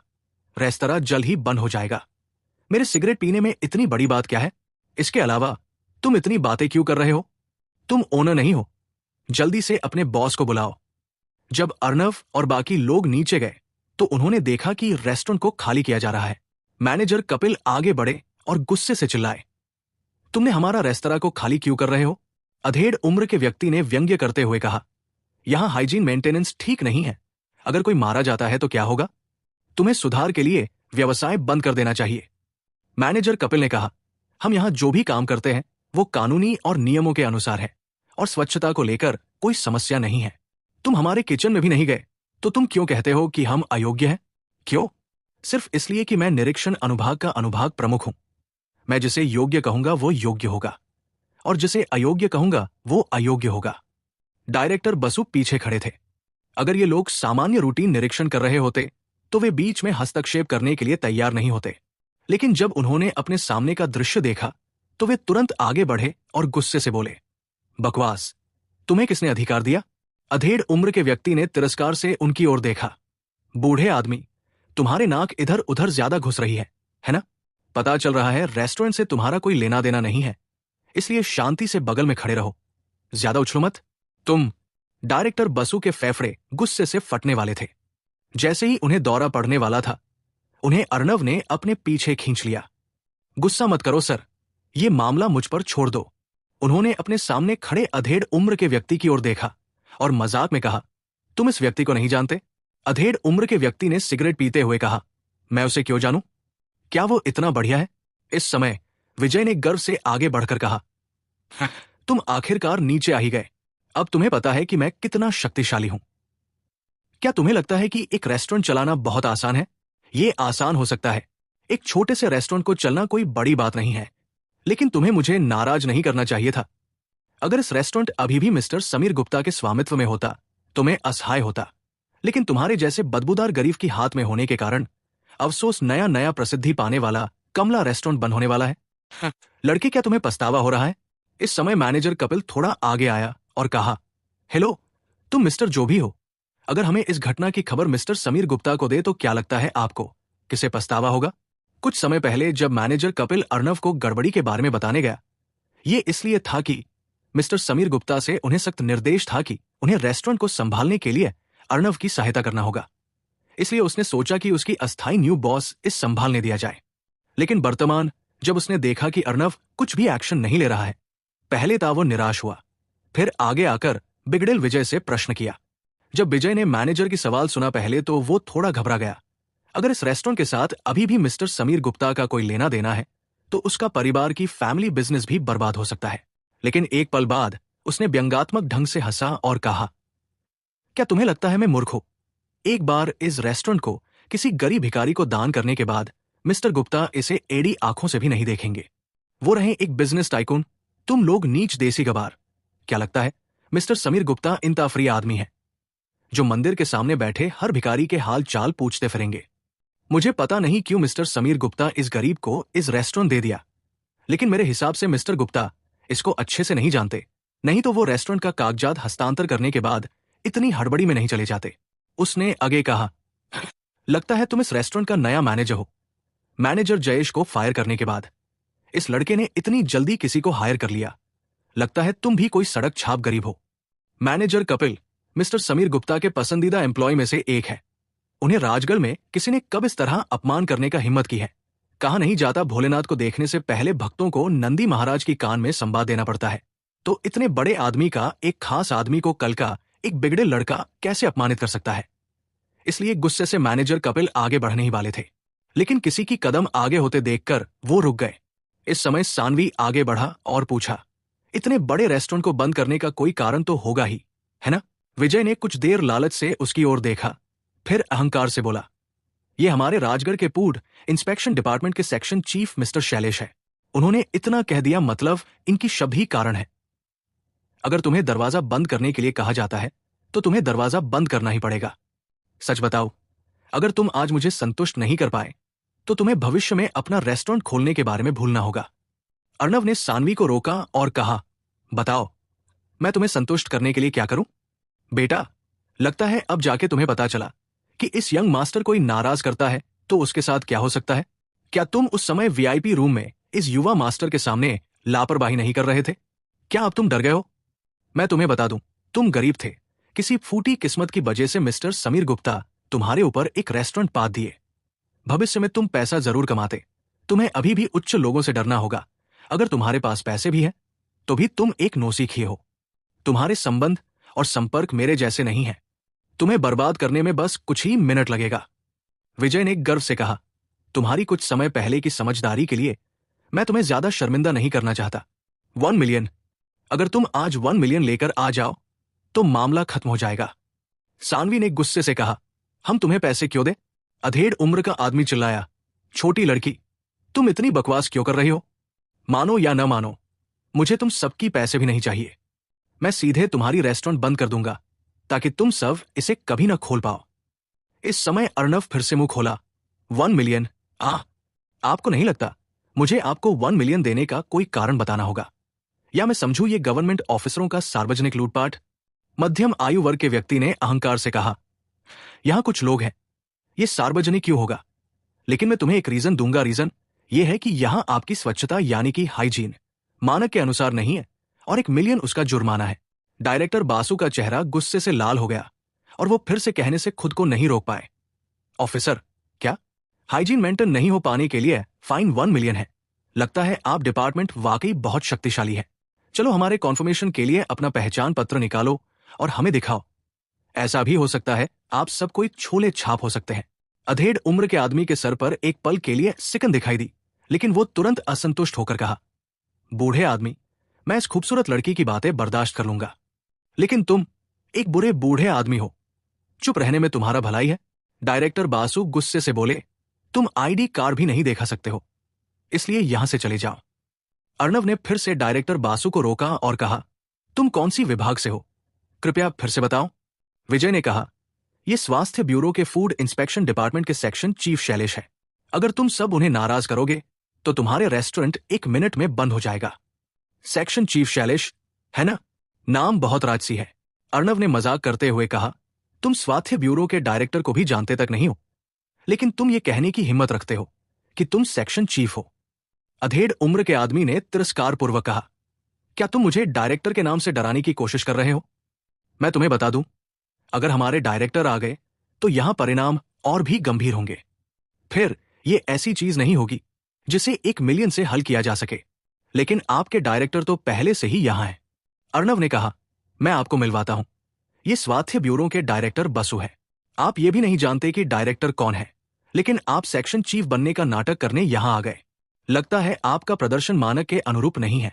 अधेड़ उम्र के व्यक्ति के हावभाव बदल गए और फिर उसने कहा, बेटा, क्या तुम फिर से डायरेक्टर के नाम पर मुझे डराने की कोशिश कर रहे हो? क्या तुम्हें लगता है कि तुम हमारे डायरेक्टर के रूप में किसी को भी सामने ला सकते हो? डायरेक्टर बसु ने गुस्से से कहा, मैं हेल्थ ब्यूरो का डायरेक्टर हूं।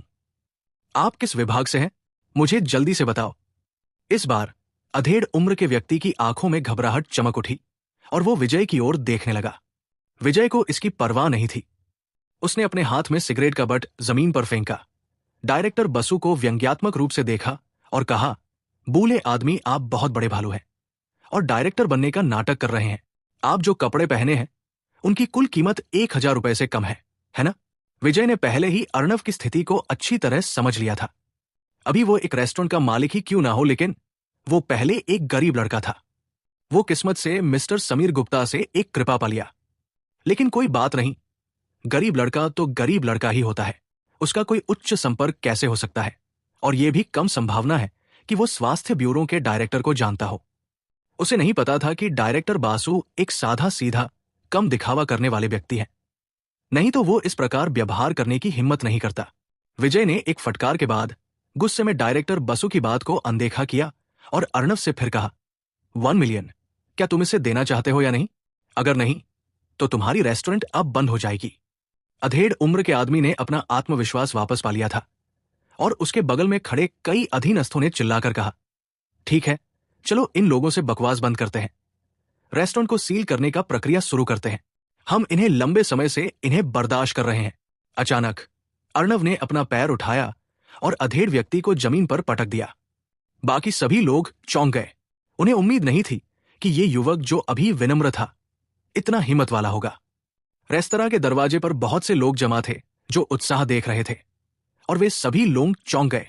सभी पता है, ये सरकारी ऑफिसर्स लोग आमतौर पर अलग थलग और शक्तिशाली होते हैं, लेकिन इस रेस्तरां के मालिक ने सेक्शन चीफ को ही पिट दिया। अधेड़ व्यक्ति को जाहिर तौर पर इस परिणाम की उम्मीद नहीं थी। जब वो अपने होश में आया तो वो पूरी तरह से गुस्से में था और अपने कई अधीनस्थों से चिल्लाया, क्या तुम सब मूर्ख हो? जल्दी से जाओ, पहले इस बच्चे को नष्ट करो और फिर उसके रेस्तरां को तोड़ दो। आदेश सुनते ही वे कुछ लोग तुरंत उग्र भाव से अर्णव की ओर दौड़ पड़े। लेकिन ये लोग अर्णव के विरोधी कैसे हो सकते हैं? पलक झपकते ही वे सभी जमीन पर गिर गए। चेहरे पर दर्द के भाव लिए अधेड़ उम्र के आदमी के बगल में लेट गए और चीखते रहे। विजय नायडू चिल्लाया, अर्णव, तुम्हें पता है तुम क्या कर रहे हो? तुम स्वास्थ्य ब्यूरो के लोगों को भी पीटने की हिम्मत करते हो। अब तुम बड़ी मुसीबत में पड़ गए हो। तुम जल्दी से 1 मिलियन का मुआवजा लेकर आओ, नहीं तो मैं अभी पुलिस को बुला लूंगा और तुम्हें बाकी की जिंदगी जेल में बिताने दूंगा। अर्णव ने उसकी तरफ देखा और ठंडे अंदाज में मुस्कुराया, ठीक है, तो अब तुम मुझसे लड़ सकते हो। वैसे भी मैंने अपने जीवन में सब कुछ खाया है, लेकिन मैंने कभी जेल का खाना नहीं खाया। विजय के चेहरे पर उदासी छा गई। अप्रत्याशित रूप से दूसरा पक्ष उसकी धमकी से बिल्कुल भी नहीं डरा। उसने अपना मोबाइल फोन निकाला और फिर से कहा, मैं मजाक नहीं कर रहा हूं। अगर मैं वाकई फोन करूंगी तो तुम्हें पछताने के लिए बहुत देर हो जाएगी। सानवी फुसफुसाकर बोली, अर्णव, तुम वाकई थोड़े आवेगी हो। क्यों ना हम इसे निजी रखें? हालांकि वो शर्मा परिवार से है, लेकिन अर्णव ने आज बहुत ज्यादा परेशानी खड़ी कर दी और इससे निपटना वाकई मुश्किल है। अगर वो पैसे खर्च करके मामला सुलझा ले तो बेहतर होगा। वो जोर से नहीं बोली, लेकिन यंग मास्टर विजय नायडू ने फिर भी उसे सुना और चेहरे पर गर्व के भाव के साथ कहा, क्या तुमने सुना? यही सबसे समझदारी वाली बात है। लेकिन अर्णव ने हाथ हिलाया और कहा, कोई जरूरत नहीं, तुम अभी पुलिस को बुलाओ। उसका रवैया सानवी की उम्मीद से कहीं बढ़कर था। लेकिन इससे भी ज्यादा हैरानी की बात यह थी कि विजय नायडू के हाथ में मोबाइल फोन था, लेकिन उसने पुलिस को बुलाने की हिम्मत नहीं की। अरे, क्या तुम पुलिस बुलाने नहीं जा रहे थे? बुलाओ बुलाओ, रुक क्यों गए? क्या तुम और बड़े अमीर और राजसी युवा मास्टर होने का नाटक जारी रखना नहीं चाहते हो? अर्णव कहने के बाद हाथ उठाया और विजय निदेदू के चेहरे पर जोरदार तमाचा मारा, जिससे वो जमीन पर गिर गया। तुमने मुझे मारने की हिम्मत की, चाहे तुम मानो या न मानो। इससे पहले कि वो कठोर शब्द बोल पाता, अर्णव ने फिर से उसके चेहरे पर जोरदार तमाचा मारा और पलक झपकते ही उसे स्वर के सिर में फुला दिया गया। सब लोग अचंभित थे और आश्चर्य कर रहे थे कि ये युवक इतना दुस्साहसी कैसे हो सकता है। सानवी मन ही मन चिंतित था। उसे लग रहा था कि आज का मामला वाकई बहुत बड़ा बन गया है। अधेड़ उम्र का आदमी चिल्लाया, बेटा, मैं तुम्हें बता दूं, आज तुम बड़ी मुसीबत में हो। क्या तुम जानते हो कि तुम क्या कर रहे हो? बेशक मैं जानता हूं, मैं लोगों के लिए नुकसान को खत्म करने के लिए यहां हूं। जैसे ही उसने बात खत्म की, अर्णव फिर से अधेड़ उम्र के आदमी के पास आया, उसका कॉलर पकड़ा और एक बार में उसकी वर्दी उतार दी। कमरे में मौजूद हर कोई यह देखकर दंग रह गया कि अधेड़ उम्र के आदमी की छाती पर एक खूंखार भेड़िए का सिर और उसकी बाहों पर 2 सांपों का टैटू बना हुआ था। 2 मिनट में अर्णव कई दूसरे लोगों के पास गया और जल्दी से उनके सारे कपड़े उतार दिए।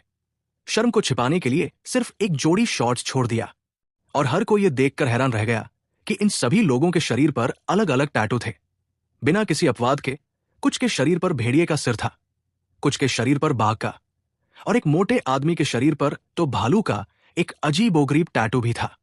सानवी ने आश्चर्य से पूछा, अर्णव, आखिर हो क्या रहा है? हालांकि उसे ठीक से पता नहीं था कि क्या हुआ था, लेकिन उसने कुछ सुराग भी देखा। देश में स्पष्ट आधिकारिक नियम थे कि वर्दीधारी कर्मियों को टैटू बनवाने की अनुमति नहीं है। ये सभी लोग नकली हैं।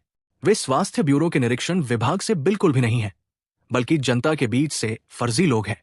जब फर्जी सेक्शन चीफ शैलेश ने डायरेक्टर बसु को नहीं पहचाना, तो उसे पहले ही पता चल गया था कि कुछ गड़बड़ है। स्वास्थ्य ब्यूरो के ऑडिट सेक्शन का सेक्शन चीफ डायरेक्टर को कैसे नहीं पहचान सकता था? अपनी आध्यात्मिक चेतना से स्कैन करने के बाद उसने तुरंत देखा कि इन लोगों के शरीर पर टैटू थे। यह स्पष्ट था कि ये सब नकली ऑफिसर हैं। इस समय विजय नायडू पूरी तरह से अवाक रह गया और उसका चेहरा पीला पड़ गया। उसने पहले सोचा था कि अर्णव बस एक गरीब लड़का है जिसने अब तक यूनिवर्सिटी नहीं छोड़ा है। जब तक उसे डराने के लिए वर्दी में कोई मिल जाता, वो तुरंत कुछ पैसे वसूल कर लेता ताकि आज जो उसकी बदनामी हुई है उसकी भरपाई कर सके। लेकिन उसे उम्मीद नहीं थी कि दूसरा पक्ष वास्तव में स्वास्थ्य ब्यूरो के डायरेक्टर के साथ था। अकेले ही कि उसके पास सब कुछ देखने की चेतना थी। अर्णव उसके पास आया, घुटनों के बल बैठा और मजाक करते हुए बोला, युवा मास्टर विजय, तुम सच में झूठ बोलने के आदी हो। भले ही उसने मोनिका को एक ग्रेनाइट कंगन और एक नकली बैग दिया हो, फिर भी उसने गवर्नमेंट ऑफिसरों का दिखावा करने के लिए कुछ गैंगस्टरों को खोजने की हिम्मत की। डायरेक्टर बासु ने गुस्से से चिल्लाते हुए कहा, यह अपमानजनक है, यह अपमानजनक है। इस मामले को गंभीरता से निपटा जाना चाहिए। अब मैं पुलिस को बुलाऊंगा और पब्लिक सिक्योरिटी ब्यूरो के लोगों को बुलाऊंगा। पुलिस को मत बुलाओ, पुलिस को मत बुलाओ। अगर तुम्हारे पास चर्चा करने के लिए कुछ है तो चलो चर्चा करते हैं। विजय नायडू ने भी मामले की गंभीरता को समझा और एक विनती भरे चेहरे के साथ कहा, क्या हम इसे निजी रख सकते हैं? आपको कितना चाहिए? मैं अभी कर दूंगा। उसके दयनीय भाव को देखते हुए सानवी जोर से हंस पड़ी। स्थिति बहुत जल्दी बदल गई। अभी कुछ देर पहले वो किसी को ब्लैकमेल करना चाहता था, लेकिन पलक झपकते ही उसने उसे मुआवजा देने की पेशकश की। डायरेक्टर बासु, चूंकि वे बात करना चाहते हैं तो पहले बात करते हैं। अर्णव ने विजय नायडू की ओर देखा और कहा, तुमने मेरे रेस्टोरेंट पर लोगों को लाकर परेशानी खड़ी की, हमारे रेस्टोरेंट की प्रतिष्ठा खराब की और मेरे कई ग्राहकों को भगा दिया। बताओ, तुम मुझे कितने पैसे दोगे? विजय नायडू ने कहा, 1 लाख। मैं तुम्हें 1 लाख का हर्जाना देने को तैयार हूं। 1 लाख? इतनी बड़ी रकम? अर्णव ने तिरस्कार के साथ कहा, तुमने मुझसे अभी 1 मिलियन मांगा था और अब तुम मुझे 1 लाख दे रहे हो। क्या यह कंजूसी नहीं है? विजय नायडू को पछतावा हुआ। वो बस उसे जोर से मारना चाहता था, लेकिन उसने पलटकर अपने सिर पर ही वार कर लिया। एक पल के लिए हिचकिचाने के बाद उसने आखिरकार अपनी दाढ़ पीसते हुए कहा, तो मैं तुम्हें 1 मिलियन का हर्जाना दूंगा। 1 मिलियन काफी नहीं है, साथ ही मेरे रेस्टोरेंट का नुकसान के लिए कम से कम दोगुना होकर 2 मिलियन हो जाएगा। तुम जाकर इसे क्यों नहीं ले लेते? विजय नायडू चिल्लाया। 2 मिलियन बहुत ज्यादा है, मैं इसे नहीं निकाल सकता। अर्णव ने ठंडे अंदाज में मुस्कुराते हुए मुड़कर सानवी से कहा, एक अधिकारी का रूप धारण करके 1 मिलियन की उगाही करना, देश के कानून के अनुसार किसी को कितने साल की सजा मिलनी चाहिए? सानवी ने कहा, वैसे भी 10 और 8 साल लगते हैं। अर्णव ने कहा, युवा मास्टर विजय, 2 मिलियन या 10 साल की जेल, आप एक चुनिए। बेटा, तुम बहुत क्रूर हो। विजय नायडू किसी भी हालत में खुद को जेल नहीं भेजना चाहता था। हताशा में उन्होंने केवल अपनी चेक बुक निकाली, 2 मिलियन के चेक पर हस्ताक्षर किए और उसे भेज दिया। अर्णव ने चेक लिया, उसे देखा और कहा, तुम जालसाजी में बहुत माहिर हो। कौन जाने कि यह सच है या नहीं। या तो 2 मिलियन नकद ले लो या इसे ट्रांसफर कर दो। विजय के पास अपना मोबाइल फोन निकालने और अर्णव के बैंक कार्ड में 2 मिलियन ट्रांसफर करने के अलावा कोई विकल्प नहीं था। क्या मैं अभी जा सकता हूं? रेस्टोरेंट को संभालने के तुरंत बाद उसने 2 मिलियन रुपए कमाए। अर्णव अभी भी बहुत संतुष्ट था और बोला, चले जाओ, भविष्य में मुझे कभी तुम्हारे बदसूरत शकल दिखनी नहीं चाहिए। विजय ने उसे बहुत ही नाराजगी भरी नजर से देखा और फिर निराश होकर बाकी लोगों के साथ रेस्टोरेंट से बाहर भाग गया। इस तरह के हंगामे के बाद सभी को अब खाने में कोई दिलचस्पी नहीं थी। डायरेक्टर बासु सीधे वहां से चलेगा। अर्णव ने रेस्टोरेंट के काम कपिल को सौंप दिए और फिर सानवी के साथ बाहर चले गया। सानवी ने पूछा, क्या तुमने पहले ही देख लिया थे कि वे लोग नकली थे? अर्णव ने कहा, बेशक, कौन सा वास्तविक इंस्पेक्शन सेक्शन चीफ अपने डायरेक्टर यानी कि निर्देशक को नहीं जानता हो? तो फिर तुमने कैसे देखा कि उन लोगों के शरीर पर टैटू थे? अर्णव ने सानवी की ओर चंचलता से देखा, क्योंकि मेरे पास दूरदर्शी आंखें हैं और मैं कपड़ों के आर पार देख सकता हूं। बोलते बोलते उसने अनजाने में सानवी की ओर देखा। जब उसने लंबी स्कर्ट के नीचे का दृश्य देखा तो वो अपने नथुने गर्म होने से खुद को रोक नहीं पाया। इस महिला का फिगर बहुत परफेक्ट है। 1 पॉइंट ज्यादा मोटा है, 1 पॉइंट कम है तो बहुत कम है। वो मूर्तिकला में वीनस की तरह परफेक्ट है, लेकिन उसकी 2 और नाजुक भुजाएं हैं। इस वजह से देखने के बाद का एहसास बहुत रोमांचक था। उसने जल्दी से अपना सिर दूसरी ओर घुमा लिया। उसे डर था कि उसकी नाक से खून बजाएगा, जो बहुत शर्मनाक होगा। उसके हाव भाव को देखकर और लगातार 2 दृश्यों के बारे में सोचते हुए सानवी चौंक गई। अगर अर्णव के पास वाकई दिव्य दृष्टि वाली आंखें होती तो क्या वो नग्न नहीं दिखाई देता? ये सोचकर वो डर गई और तुरंत अपने दोनों हाथों से अपनी छाती को ढक लिया और घबरा कर बोली, क्या तुमने जो कहा वह सच नहीं हो सकता? बेशक ये सच नहीं हो सकता। किसी व्यक्ति के पास दिव्य दृष्टि कैसे हो सकती है? अर्णव ने जल्दी से बहाना बनाया और कहा, मैं तुमसे ज्यादा चौकन्ना हूं। मैंने अभी उस व्यक्ति की छाती पर कुछ टैटू देखे हैं।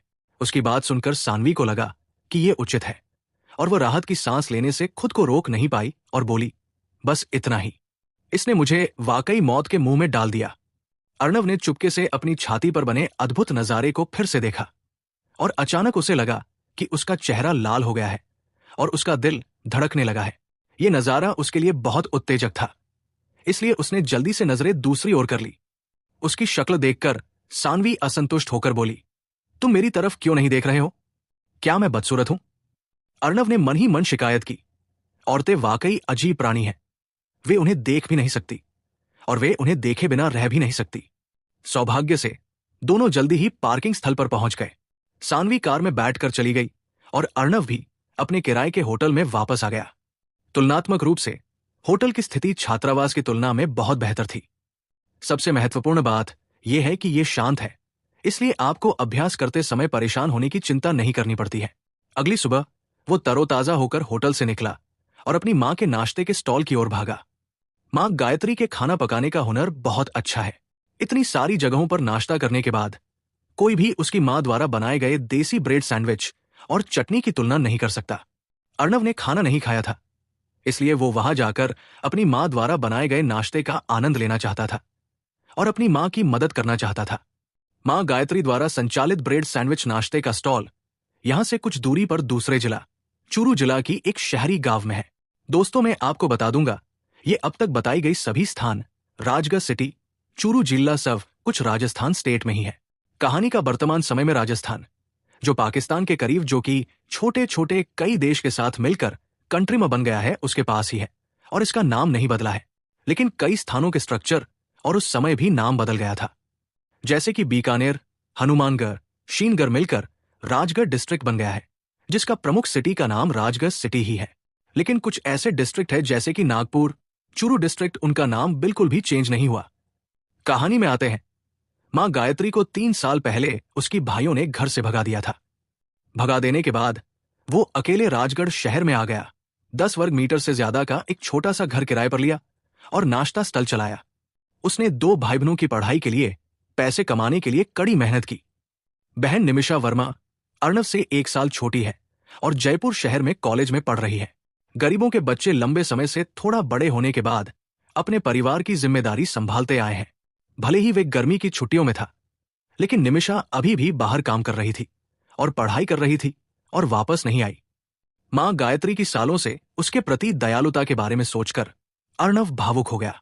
हालांकि वो एक गोद लिया हुआ बच्चा था, लेकिन उसकी मां गायत्री ने हमेशा उसे अपना ही माना, यहां तक कि अपनी बेटी से भी बेहतर। गांव का माहौल बेहद खराब थी। आसपास की इमारतें जीर्ण शीर्ण हालत में थी और उसके बगल में बदबूदार ड्रेन से लगातार बदबू आ रही थी। इसके अलावा कल रात बारिश हुई थी और सड़कें और भी ज्यादा कीचड़ भरी थी। चलते समय अर्णव ने भौहें सिकोड़ी। मां गायत्री ने यहां घर किराए पर इसलिए लिया क्योंकि यहां घर सस्ते थे। सौभाग्य से उसके पास पैसे हैं और उसका अपना रेस्तरां है, इसलिए उसकी मां और बहन को अब और परेशान नहीं होना पड़ेगा। सिटी हॉस्पिटल से लौटने के बाद मां गायत्री को लगा कि उसका पिछला चक्कर आना बंद हो गई थी। उसका पूरा शरीर ताकत से भरा हुआ था और वो जो कुछ भी करती थी उसमें ऊर्जा से भरी हुई थी। वो अचानक से 10 साल से ज्यादा जवान लग रही थी। वो आज सुबह जल्दी उठी और सैंडविच बेचने लगी। चूंकि उसके सैंडविच स्वादिष्ट थे और उसके कई नियमित ग्राहक थे, इसलिए उसने सैंडविच के आधे से ज्यादा दर्जन ड्रॉर जल्दी ही बेच दिए। जब वो व्यस्त थी तो रंग बिरंगे कपड़े पहने 4-5 युवा गैंगस्टर स्टॉल पर आए। चाची, लगता है धंधा अच्छा चल रहा है, नेता ने कहा। एक युवा गैंगस्टर जो फूलों वाली शर्ट और मोहॉक पहने हुए था। इन लोगों को देखकर मां गायत्री के चेहरे पर तनाव आ गया और फिर उन्होंने चेहरे पर मुस्कान लाते हुए कहा, भाइयों, मेरी ब्रेड की दुकान पर भीड़ तो लगती है, लेकिन वास्तव में इससे कोई खास कमाई नहीं होती। भाइयों, क्या आप सबने खाना खा लिया है? मेरे बनाए गए ब्रेड सैंडविच अभी भी फ्रेश है। आप सब अपनी मर्जी से जितने भी चाहे खा सकते हैं। एक गुंडा ने कहा, इतनी बकवास मत करो। इस महीने तुम सुरक्षा शुल्क कब दोगे? माफ करें। मैं अपने छोटे भाइयों से कहना चाहता हूं कि वे कुछ दिन की मोहलत दें। मैंने हाल ही में बहुत ज्यादा पैसे नहीं कमाए हैं। मैं अभी फिर से अस्पताल गया हूं। उनमें से लीडर गुंडा के सिर पर भाव तुरंत ठंडा हो गया और वो अहंकार से चिल्लाया, अगर तुम अस्पताल जाओगे या नहीं जाओगे तो हमें क्या परेशानी है? जब तक तुम जिंदा हो, सुरक्षा शुल्क कम नहीं होगा। मां गायत्री के चेहरे पर गुस्से की एक झलक उभरी, लेकिन फिर उसने इसे सहन कर लिया। उसने अपनी कमर के चारों ओर के कैनवास बैग से 100 रुपए का नोट निकाला और कहा, भाइयों, मैंने आज इतना ही बेचा है। एक पीले बालों वाला गुंडा आगे बढ़ा और 100 रुपए का नोट पकड़ा और फिर बोला, ये भिखारियों को भेजने के लिए भी काफी नहीं है। तुम्हें इस महीने कम से कम 1000 रुपए देने होंगे।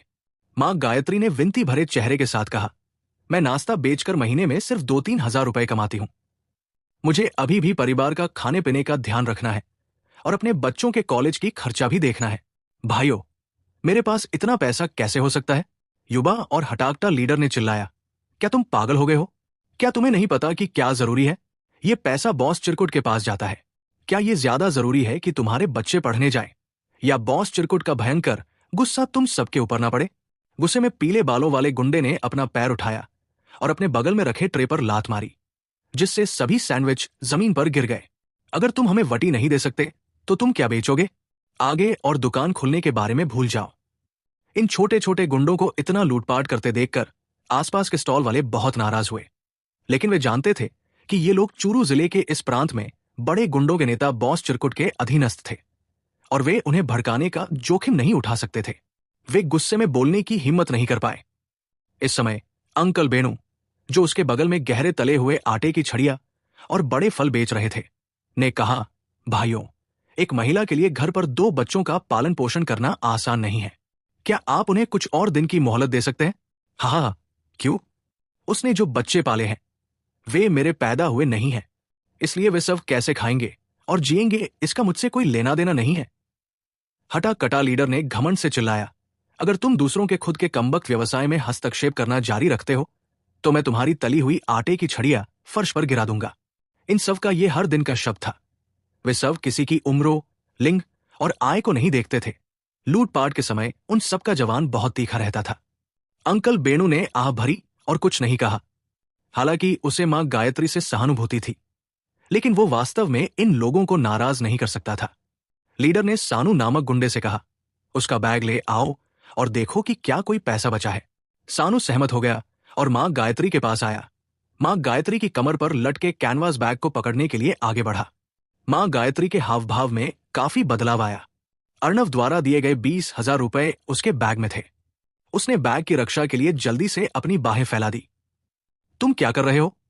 तुम इस बैग को छू नहीं सकते, लीडर चिल्लाया। लगता है तुम्हारे पास अभी भी कुछ पैसे हैं, इसे उसे लेने दो। सानू ने कैनवास बैग को पकड़ने के लिए आगे बढ़ा। हालांकि मां गायत्री ने उसे बचाने की पूरी कोशिश की, लेकिन वो एक महिला, एक युवा लड़के के बराबर कैसे हो सकती थी। 2 बार हल्के से खींचने के बाद सानू ने कैनवास बैग को पकड़ा और जोर से खींचा, जिससे बैग 2 टुकड़ों में फट गया। 100 रुपए के नोटों के 2 ढेर और अंदर बिखरे हुए कुछ सिक्के बाहर गिर गए। अरे चाची, तुम अमीर हो, लेकिन तुम अभी भी मेरे सामने गरीब होने का दिखावा करते हो। सानू ने गाली दी और 100 रुपए के नोटों के 2 ढेर पकड़ लिए। लेकिन इस समय एक बड़ा पैर हवा से बाहर आया और उसके हाथ को जोर से रौंद दिया। आ! सानू ने दिल दहला देने वाली चीख निकाली। इस लात की ताकत इतनी ज्यादा थी कि उसे लगा कि उसका एक हाथ कुचला जा रहा है। ये और कोई नहीं, अर्णव ही था। जब वो यहां पहुंचा तो उसने इन बदमाशों को अपनी मां को धमकाते हुए देखा। वो अचानक क्रोधित हो गया और बिल्कुल भी विनम्र नहीं हुआ। लीडर चौंक गया। ये सभी बदमाश बॉस चिरकुट के अधीन थे। शहर में गांव में अराजकता के आदी थे। कोई कैसे मना करने की हिम्मत कर सकता है? अब ये युवक अपने ही लोगों के खिलाफ कार्रवाई करने की हिम्मत कर रहा है। क्या वो जीना नहीं चाहता? उसने अपने हाथ बाकी 2 बदमाशों की तरफ हिलाए। तुम दोनों इस बच्चे का थोड़ा खून निकालो। दोनों बदमाशों ने अचानक भयंकर आंखें दिखाई, अपनी कमर से 2 छोटे चाकू निकाले और अर्णव की तरफ दौड़ पड़े। उसके आसपास के सभी लोग अर्णव के बारे में चिंतित थे। ये युवा लोग क्रूर और निर्दयी थे और वे कोई मजाक नहीं कर रहे थे। 2 गैंगस्टर अर्णव की ओर बढ़े और बिना किसी हिचकिचाहट के खंजर को आगे बढ़ा दी। लेकिन परिणाम वैसा नहीं हुआ जैसे सभी को उम्मीद थी। जल्द ही दोनों गैंगस्टर के हाथ में दर्द होने लगा और किसी कारण से दोनों के पकड़े हुए छोटा चाकुओं की दिशा बदल गई। 2 गैंगस्टरों ने अपनी घायल भुजाओं को छुआ और सुअरों की तरह चिल्लाए। ऐसा लग रहा था जैसे दोनों गैंगस्टर आरव के विपरीत एक दूसरे के हाथों में ही चाकू मार ली। अर्णव ने दोनों गैंगस्टर को लात मारकर दूर भगा दिया और नेता की ओर चल दिया। यह देखकर कि दूसरे पक्ष ने उसके 3 आदमियों को आसानी से निपटा दिया था, नेता तुरंत घबरा गया, 2 कदम पीछे हट गया और घबरा कर बोला, तुम क्या करने जा रहे हो? मैं तुम्हें बता दूं, मैं बॉस चिरकुट का आदमी। लेकिन इससे पहले कि वो बोलना समाप्त कर पाता, अर्णव ने हाथ उठाया और उसके चेहरे पर थप्पड़ मारा। बस एक तीखी आवाज आई और लीडर ने कई बार अपना सिर घुमाया, अपना मुंह खोला और दांतों से खून मिला हुआ मुंह बाहर थूका। तुम्हारी हिम्मत कैसे हुई मुझे मारने की? मैं बॉस चिरकुट का आदमी हूं। पाह पाह पाह। अर्णव ने उसे लगातार कई बार थप्पड़ मारे और उसका मोहाक वाला चेहरा तुरंत सुअर के सिर में बदल गया। अब उसने जानबूझकर अपना मुंह बंद कर लिया, ये जानते हुए कि आज उसकी मुलाकात एक निर्दयी व्यक्ति से हुई है। इस समय मां गायत्री सदमे से उभरी। वो जल्दी से आगे बढ़ी और अर्णव को पकड़ लिया और कहा, बेटा, लड़ना बंद करो। हम इन लोगों को नाराज नहीं कर सकते। ये देखकर कि मां गायत्री उससे डर रही थी, लीडर को कुछ आत्मविश्वास मिला और वो अस्पष्ट रूप से चिल्लाया, मैं तुमसे कहता हूं, अगर तुमने बॉस चिरकुट को नाराज किया तो भविष्य में यहां व्यापार करने के बारे में मत सोचना। चुप रहो। अर्णव ने उसे जमीन पर पटक दिया। पीछे मुड़कर अपनी मां से कहा, मां, तुम्हें इसकी चिंता करने की जरूरत नहीं है। आज के काम मुझे संभालने दो। मां गायत्री ने झिझकते हुए कहा, ठीक है बेटा, तुम्हें सावधान रहना होगा। इसे ज्यादा बड़ा मुद्दा न बनाओ। अर्णव ने सिर हिलाया, पीछे मुड़कर जमीन पर बिखरे हुए सैंडविचों की ओर इशारा किया और चारों बदमाशों से कहा, ये किसने किया? उसके शरीर से निकलने वाली जानलेवा आभा को महसूस करते हुए सभी गैंगस्टरों ने इतने डर गए कि वे चुप हो गए। वे बहुत पहले ही ईमानदार लोगों को धमकाने का अहंकार खो चुके थे और उन सभी ने अपना मुंह बंद कर लिया और बोलने की हिम्मत नहीं की। अगर तुम मुझे नहीं बताओगे तो मैं तुम्हारे सभी पैर तोड़ दूंगा, अर्णव ने कहा और चारों बदमाशों के और बढ़ने लगा। भाई नहीं, मत करो, मत करो, हम बताएंगे, हम बताएंगे। ये सभी बदमाश अर्णव के तरीकों से पूरी तरह डर गए थे और समझ गए कि उसके शब्द कोई मजाक नहीं है। बाकी तीनों ने सानू की ओर इशारा किया। ये वही है, ये वही है जिसने लात मारी थी। पीले बालों वाला छोटा बच्चा जिसका नाम सानू है, वो मन ही मन पछता रहा था। अगर उसे पता होता कि मां गायत्री का इतना शक्तिशाली बेटा है तो वो ऐसा क्यों करता। अब वो एक बदकिस्मत सितारा है। अर्णव उसके पास गया और ठंडी आंखों से पूछा, तुमने लात मारने के लिए किस पैर का इस्तेमाल किया था? अर्णव के शरीर से निकलती हत्या की मंशा को महसूस करते हुए सानू डर गया। उसने अवचेतन रूप से अपने दाहिने पैर की ओर इशारा किया और कहा, दाया, दाया, दाया पैर। इससे पहले कि वो अपनी बात पूरी कर पाता, उसने अपने कानों में एक तीखी आवाज सुनी, कच, और उसके दाहिने पैर को अर्णव ने लात मारकर 2 टुकड़े कर दिया। सानू ने अपने टूटे पैर को गले लगाया और दिल दहला देने वाली चीखें निकाली। आसपास के लोग हैरान थे।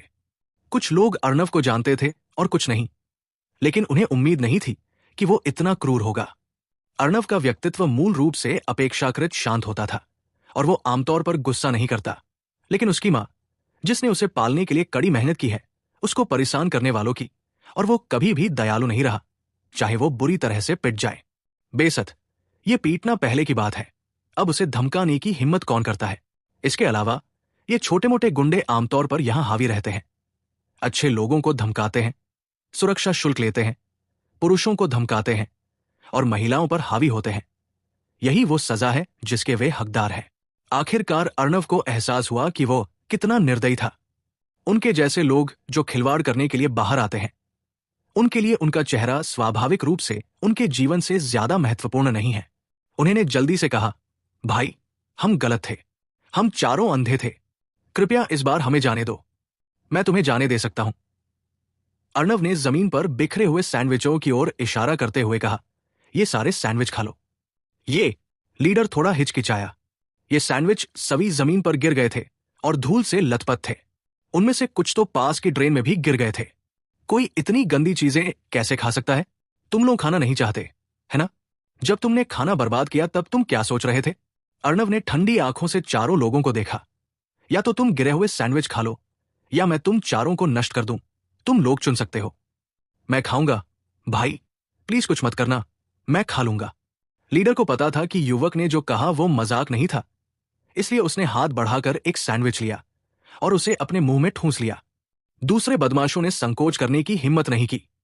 उन्होंने जमीन पर पड़े सभी सैंडविच को उठा उठाकर मुंह में भरने लगे। ये कमीने वाकई अपनी सजा के हकदार हैं।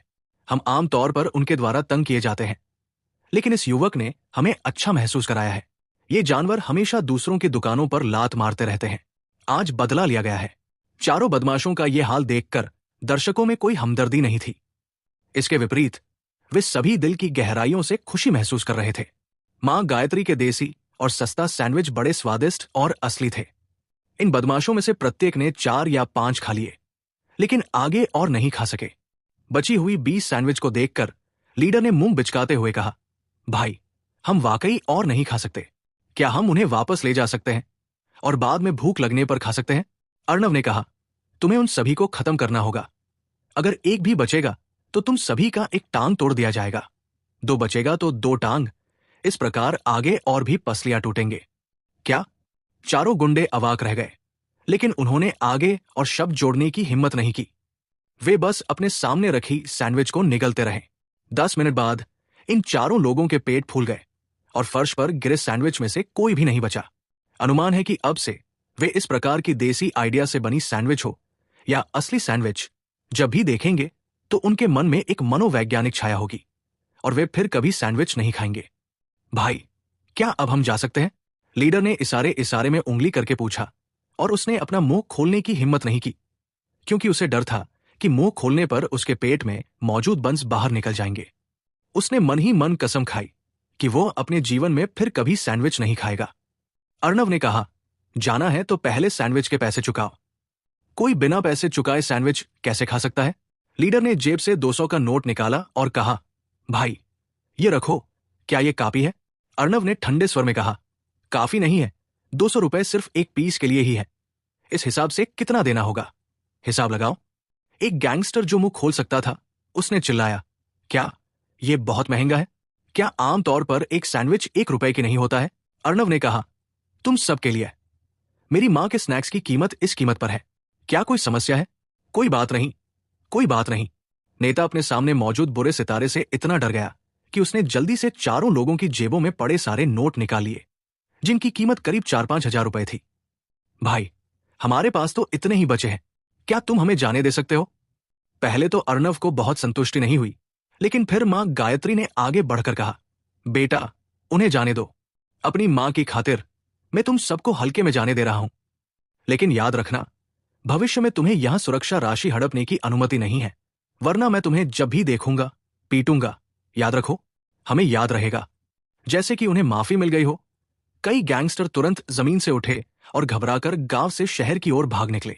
अर्णव, अच्छा किया, तुमने आज हमारा गुस्सा बाहर निकालने में मदद की। बढ़िया, इन बदमाशों से बहुत पहले ही निपट लेना चाहिए था। अगर मेरे पास तुम्हारा हुनर होता तो मैं उन्हें बहुत पहले ही सबक सिखा देता। ये देखकर कि इन बदमाशों से निपटा गया, पड़ोसी बहुत खुश हुए और अर्णव की तारीफ करते रहे, लेकिन चिंताएं भी थी। बगल की अंकल बेनू आगे बढ़ी और बोली, अर्णव, तुमने इस बार बहुत बड़ी मुसीबत खड़ी कर दी है। ये बदमाश डरावने नहीं है, लेकिन इनके पीछे बॉस चिरकुट है, जिसके नियंत्रण में सैकड़ों लोग हैं। अगर तुम इन बदमाशों को मारोगे तो ये बॉस चिरकुट के मुंह पर मारने जैसा है। वो तुम्हें जाने नहीं देगा। तुम्हें जल्दी यहां से निकल जाना चाहिए, नहीं तो जब वे लोग आएंगे तो तुम मुसीबत में पड़ जाओगे। उसकी बात सुनकर मां गायत्री अचानक घबरा गई और बोली, बेटा जल्दी से निकल जाओ, मां तुम्हारा साथ देने के लिए यहां है। मां, तुम चिंता मत करो।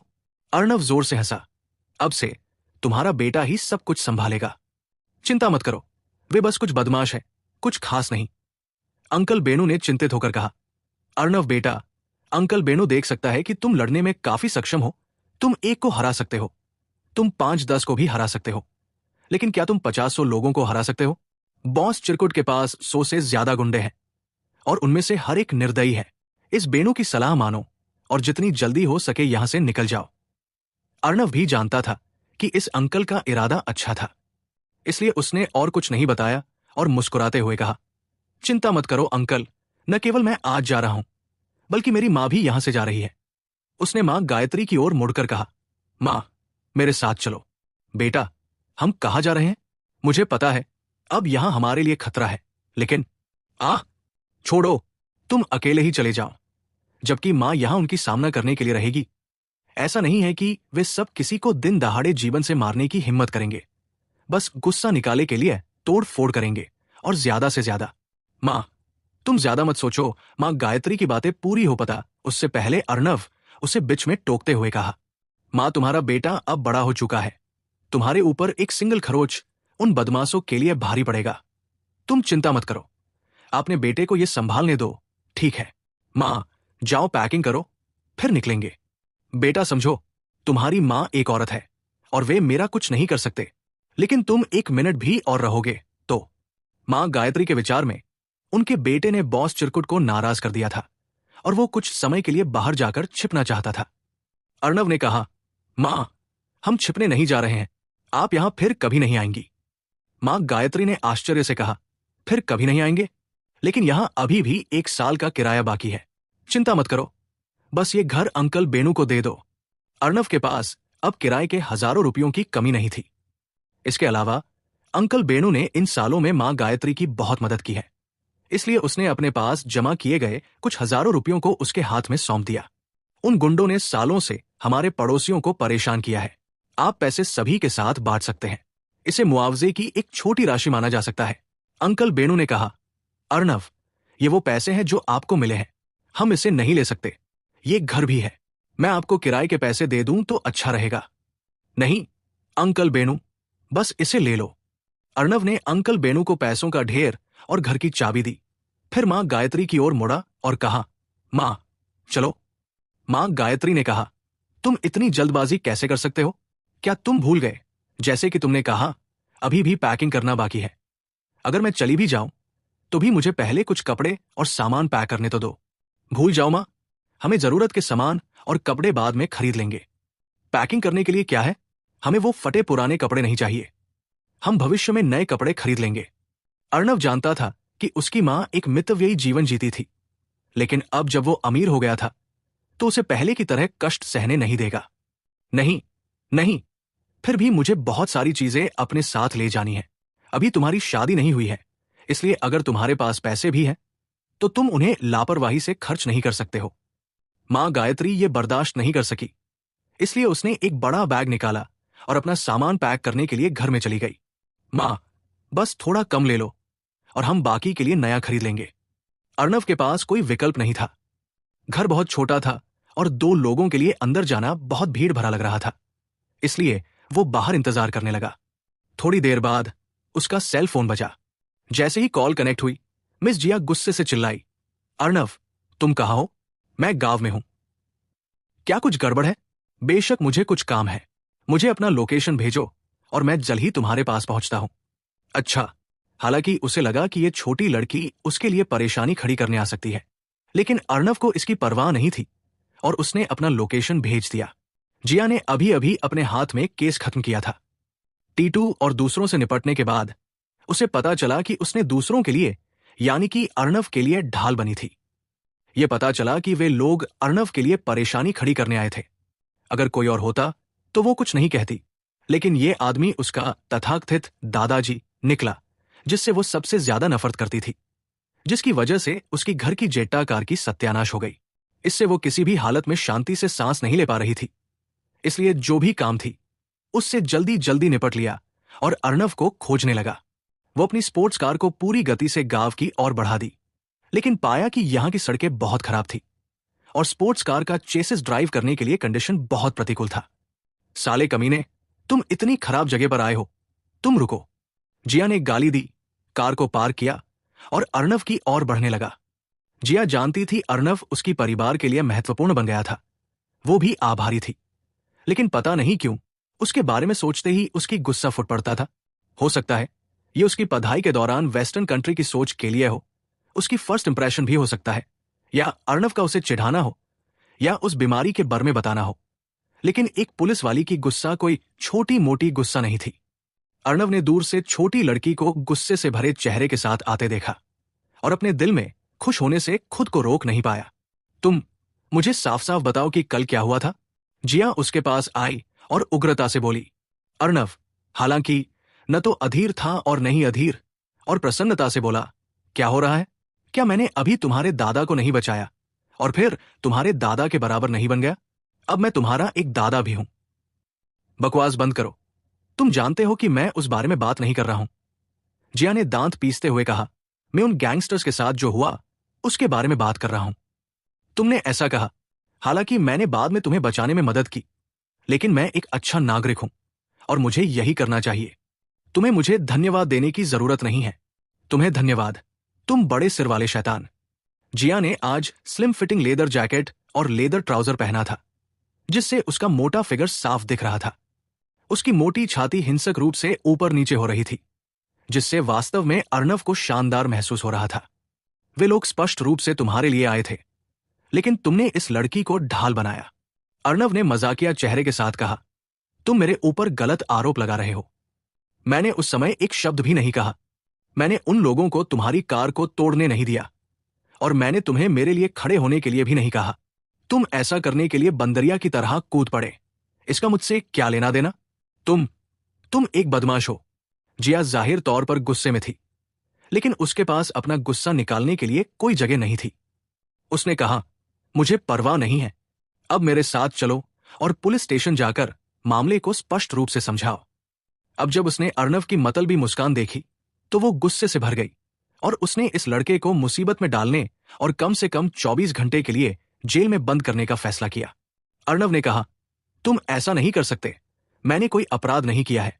इसके अलावा हमारे बीच अभी भी एक खास रिश्ता है, मैं तुम्हारा दादा हूं। जब उसने उसकी दादा होने की बात का जिक्र किया तो जिया और भी ज्यादा गुस्सा हो गई। उसने गुस्से से लाल चेहरे से कहा, क्या तुम चल रहे हो? अगर नहीं तो मैं तुम्हें हथकड़ी लगा दूंगा। अर्णव अभी सोच ही रहा था कि इस परेशान करने वाली छोटी बच्ची से कैसे निपटा जाए। तभी अचानक दूर से मोटरों की तेज आवाज आई। उसके बाद दूर से 3 ऑफ-रोड गाड़ियां सर पर दौड़ती हुई आईं। इन 3 कारों को देखकर आसपास के विक्रेता इनसे बचने के डर से एक के बाद एक पीछे हट गए। ब्रेक की तेज आवाज के साथ ये तीनों गाड़ियां मां गायत्री के स्टॉल के सामने रुकी। 1 दर्जन गुंडे कार से बाहर कूद पड़े। सभी के हाथों में स्टील के पाइप थे। नेता 20 साल का एक युवक था। उसके चेहरे पर एक लंबा निशान था जो उसकी आंख के कोने से लेकर थोड़ी तक फैला हुआ था। वो घिनौना और डरावना लग रहा था। ये खत्म हो गया। यहां बॉस चिरकुट के लोग हैं। लगता है आज मामला गंभीर होने वाला है। प्रभारी व्यक्ति को सीपू भाई कहा जाता है और वो बहुत निर्दयी है। इन बदमाशों को देखकर और उनके इर्द गिर्द की बातचीत सुनकर जिया को कुछ समझ में आया और उसने पूछा, क्या ये लोग तुम्हारे लिए यहां आए हैं? अर्णव ने मुस्कुराते हुए कहा, हाँ, ये मेरे लिए आए हैं, लेकिन इससे कोई फर्क नहीं पड़ता। अब मेरे आसपास पुलिस है। जिया ने गुस्से में कहा, तुम चाहते हो कि मैं फिर से तुम्हारे लिए ढाल बनूं? इसके बारे में सोचना भी मत। अपनी हैसियत के कारण उसने इन बदमाशों को बिल्कुल भी गंभीरता से नहीं लिया, लेकिन वो नहीं चाहती थी कि उसके सामने खड़ा युवक फिर से उसे बंदूक की तरह इस्तेमाल करे। अर्णव ने कहा, नहीं, तुम पुलिस वाले हो। तुम मेरे जैसे अच्छे नागरिक को गुंडों द्वारा धमकाए जाते हुए कैसे देख सकते हो? यह सच है कि मैं पुलिस वाला हूं, लेकिन अभी मेरी ड्यूटी नहीं है। जिया को अचानक कुछ याद आया। उसके चेहरे पर एक हल्की मुस्कान आई और उसने उसके कान में कहा, मैं तुमसे कहता हूं, हमारा एक नियम है। हाथापाई के स्थान पर संबंधित सभी लोगों को मामले को स्पष्ट करने के लिए पुलिस पहले गिरफ्तार करता है। अभी तुम मेरे साथ जाने के लिए मना कर रहे थे, है ना? जब तुम शुरू करोगे तो मैं तुम सबको गिरफ्तार कर लूंगा। वो नहीं चाहती थी कि दूसरे उसकी बातें सुने और वो अर्णव के कान के बहुत पास खड़ी थी। वे दोनों दूसरों के बहुत करीब दिख रहे थे, जैसे कोई युवा जोड़ा फुसफुसा रहा हो। क्या तुम बहुत क्रूर नहीं हो रहे हो? अर्णव ने कहा, तुम यहां खड़े होकर मुझे पीटते हुए देखना चाहते हो? जिया ने गर्व से मुस्कुराते हुए कहा, यह तुम्हारा काम है, मेरा इससे कोई लेना देना नहीं है। वैसे भी अगर तुम लोग लड़ोगे तो मैं तुम्हें गिरफ्तार कर लूंगा। देखते हैं कि तुम अब भी मुझ पर गर्व कैसे कर सकते हो। इतना कहकर उसने अपना चेहरा दूसरी तरफ घुमा लिया, मानो उससे उसका कोई लेना देना ही न हो। न्याय की भावना रखने वाली एक पुलिस अधिकारी के रूप में वो गरीबों को धमकाने वाले इन बदमाशों को कैसे जाने दे सकती है? वो बस चाहती थी कि अर्णव, ये कुशल आदमी, उन्हें घुमा घुमा कर पीटे। जब समय आएगा तो वो इन बदमाशों को आसानी से पुलिस स्टेशन ले जाएगी और साथ ही इस आदमी से भी निपट पाएगी जो कुछ दिनों से उसका फायदा उठा रहा है। उसने अपने दिल की गुस्सा को बाहर निकालकर एक पत्थर से 2 पक्षियों को मार सकती थी। अर्णव की ताकत के बारे में उसे कोई संदेह नहीं थी। उसने टकले जैसे महारथी को भी पीट पीट कर अधमरा कर दिया था, तो फिर इन फुदकने वाले बंदरों की क्या औकात? इस समय मां गायत्री ने शोर सुना और कमरे से बाहर चली आई। बेटा, जितना जल्दी हो सके यहां से चले जाओ, यहां मैं संभाल लूंगी। मां, मैं यहां ध्यान रखूंगी, तुम चिंता मत करो, जल्दी से घर के अंदर जाओ। अर्णव को डर था कि कहीं बाद में गलती से मां गायत्री को चोट न लग जाए, इसलिए उसने उसे सीधे कमरे में धकेल दिया और दरवाजा बंद कर दिया। इस समय सीपू और दूसरे लोग और करीब आने लगे। अर्णव ने जिया से पूछा, ऑफिसर जिया, क्या तुम सच में इस तरह खेलना चाहती हो? जिया ने ठंडी सांस ली, अपनी ठुड्डी गर्व से उठाई, मानो वो कह रही हो, हाँ, मैं खेल रही हूं। तो क्या क्या बाबू को गुस्सा आ रहा है? अर्णव के मुंह के कोने पर एक मुस्कान दिखाई दी और सोचा, ये छोटी लड़की मेरे साथ खेलना चाहती है, तो चलो देखते हैं कौन किसके साथ खेल पाता है। सीपू भाई, उसने ही अभी हमें पिटा था। पिछला लीडर अर्णव की ओर इशारा करते हुए कहा। शायद वो थोड़ा उत्साहित था, इसलिए उसने इतनी जोर से डकार ली कि हवा में सैंडविच की गंध फैलने लगी। लेकिन उस डकार का आवाज कुछ अलग था। सीपू भाई ने पिछले लीडर को देखा और कहा, अरे लड़के, तुम भरे बाजार में पाद कैसे सकते हो? क्या मैं इसकी खबर बॉस को दूं, उनकी नाम नराब करने के लिए?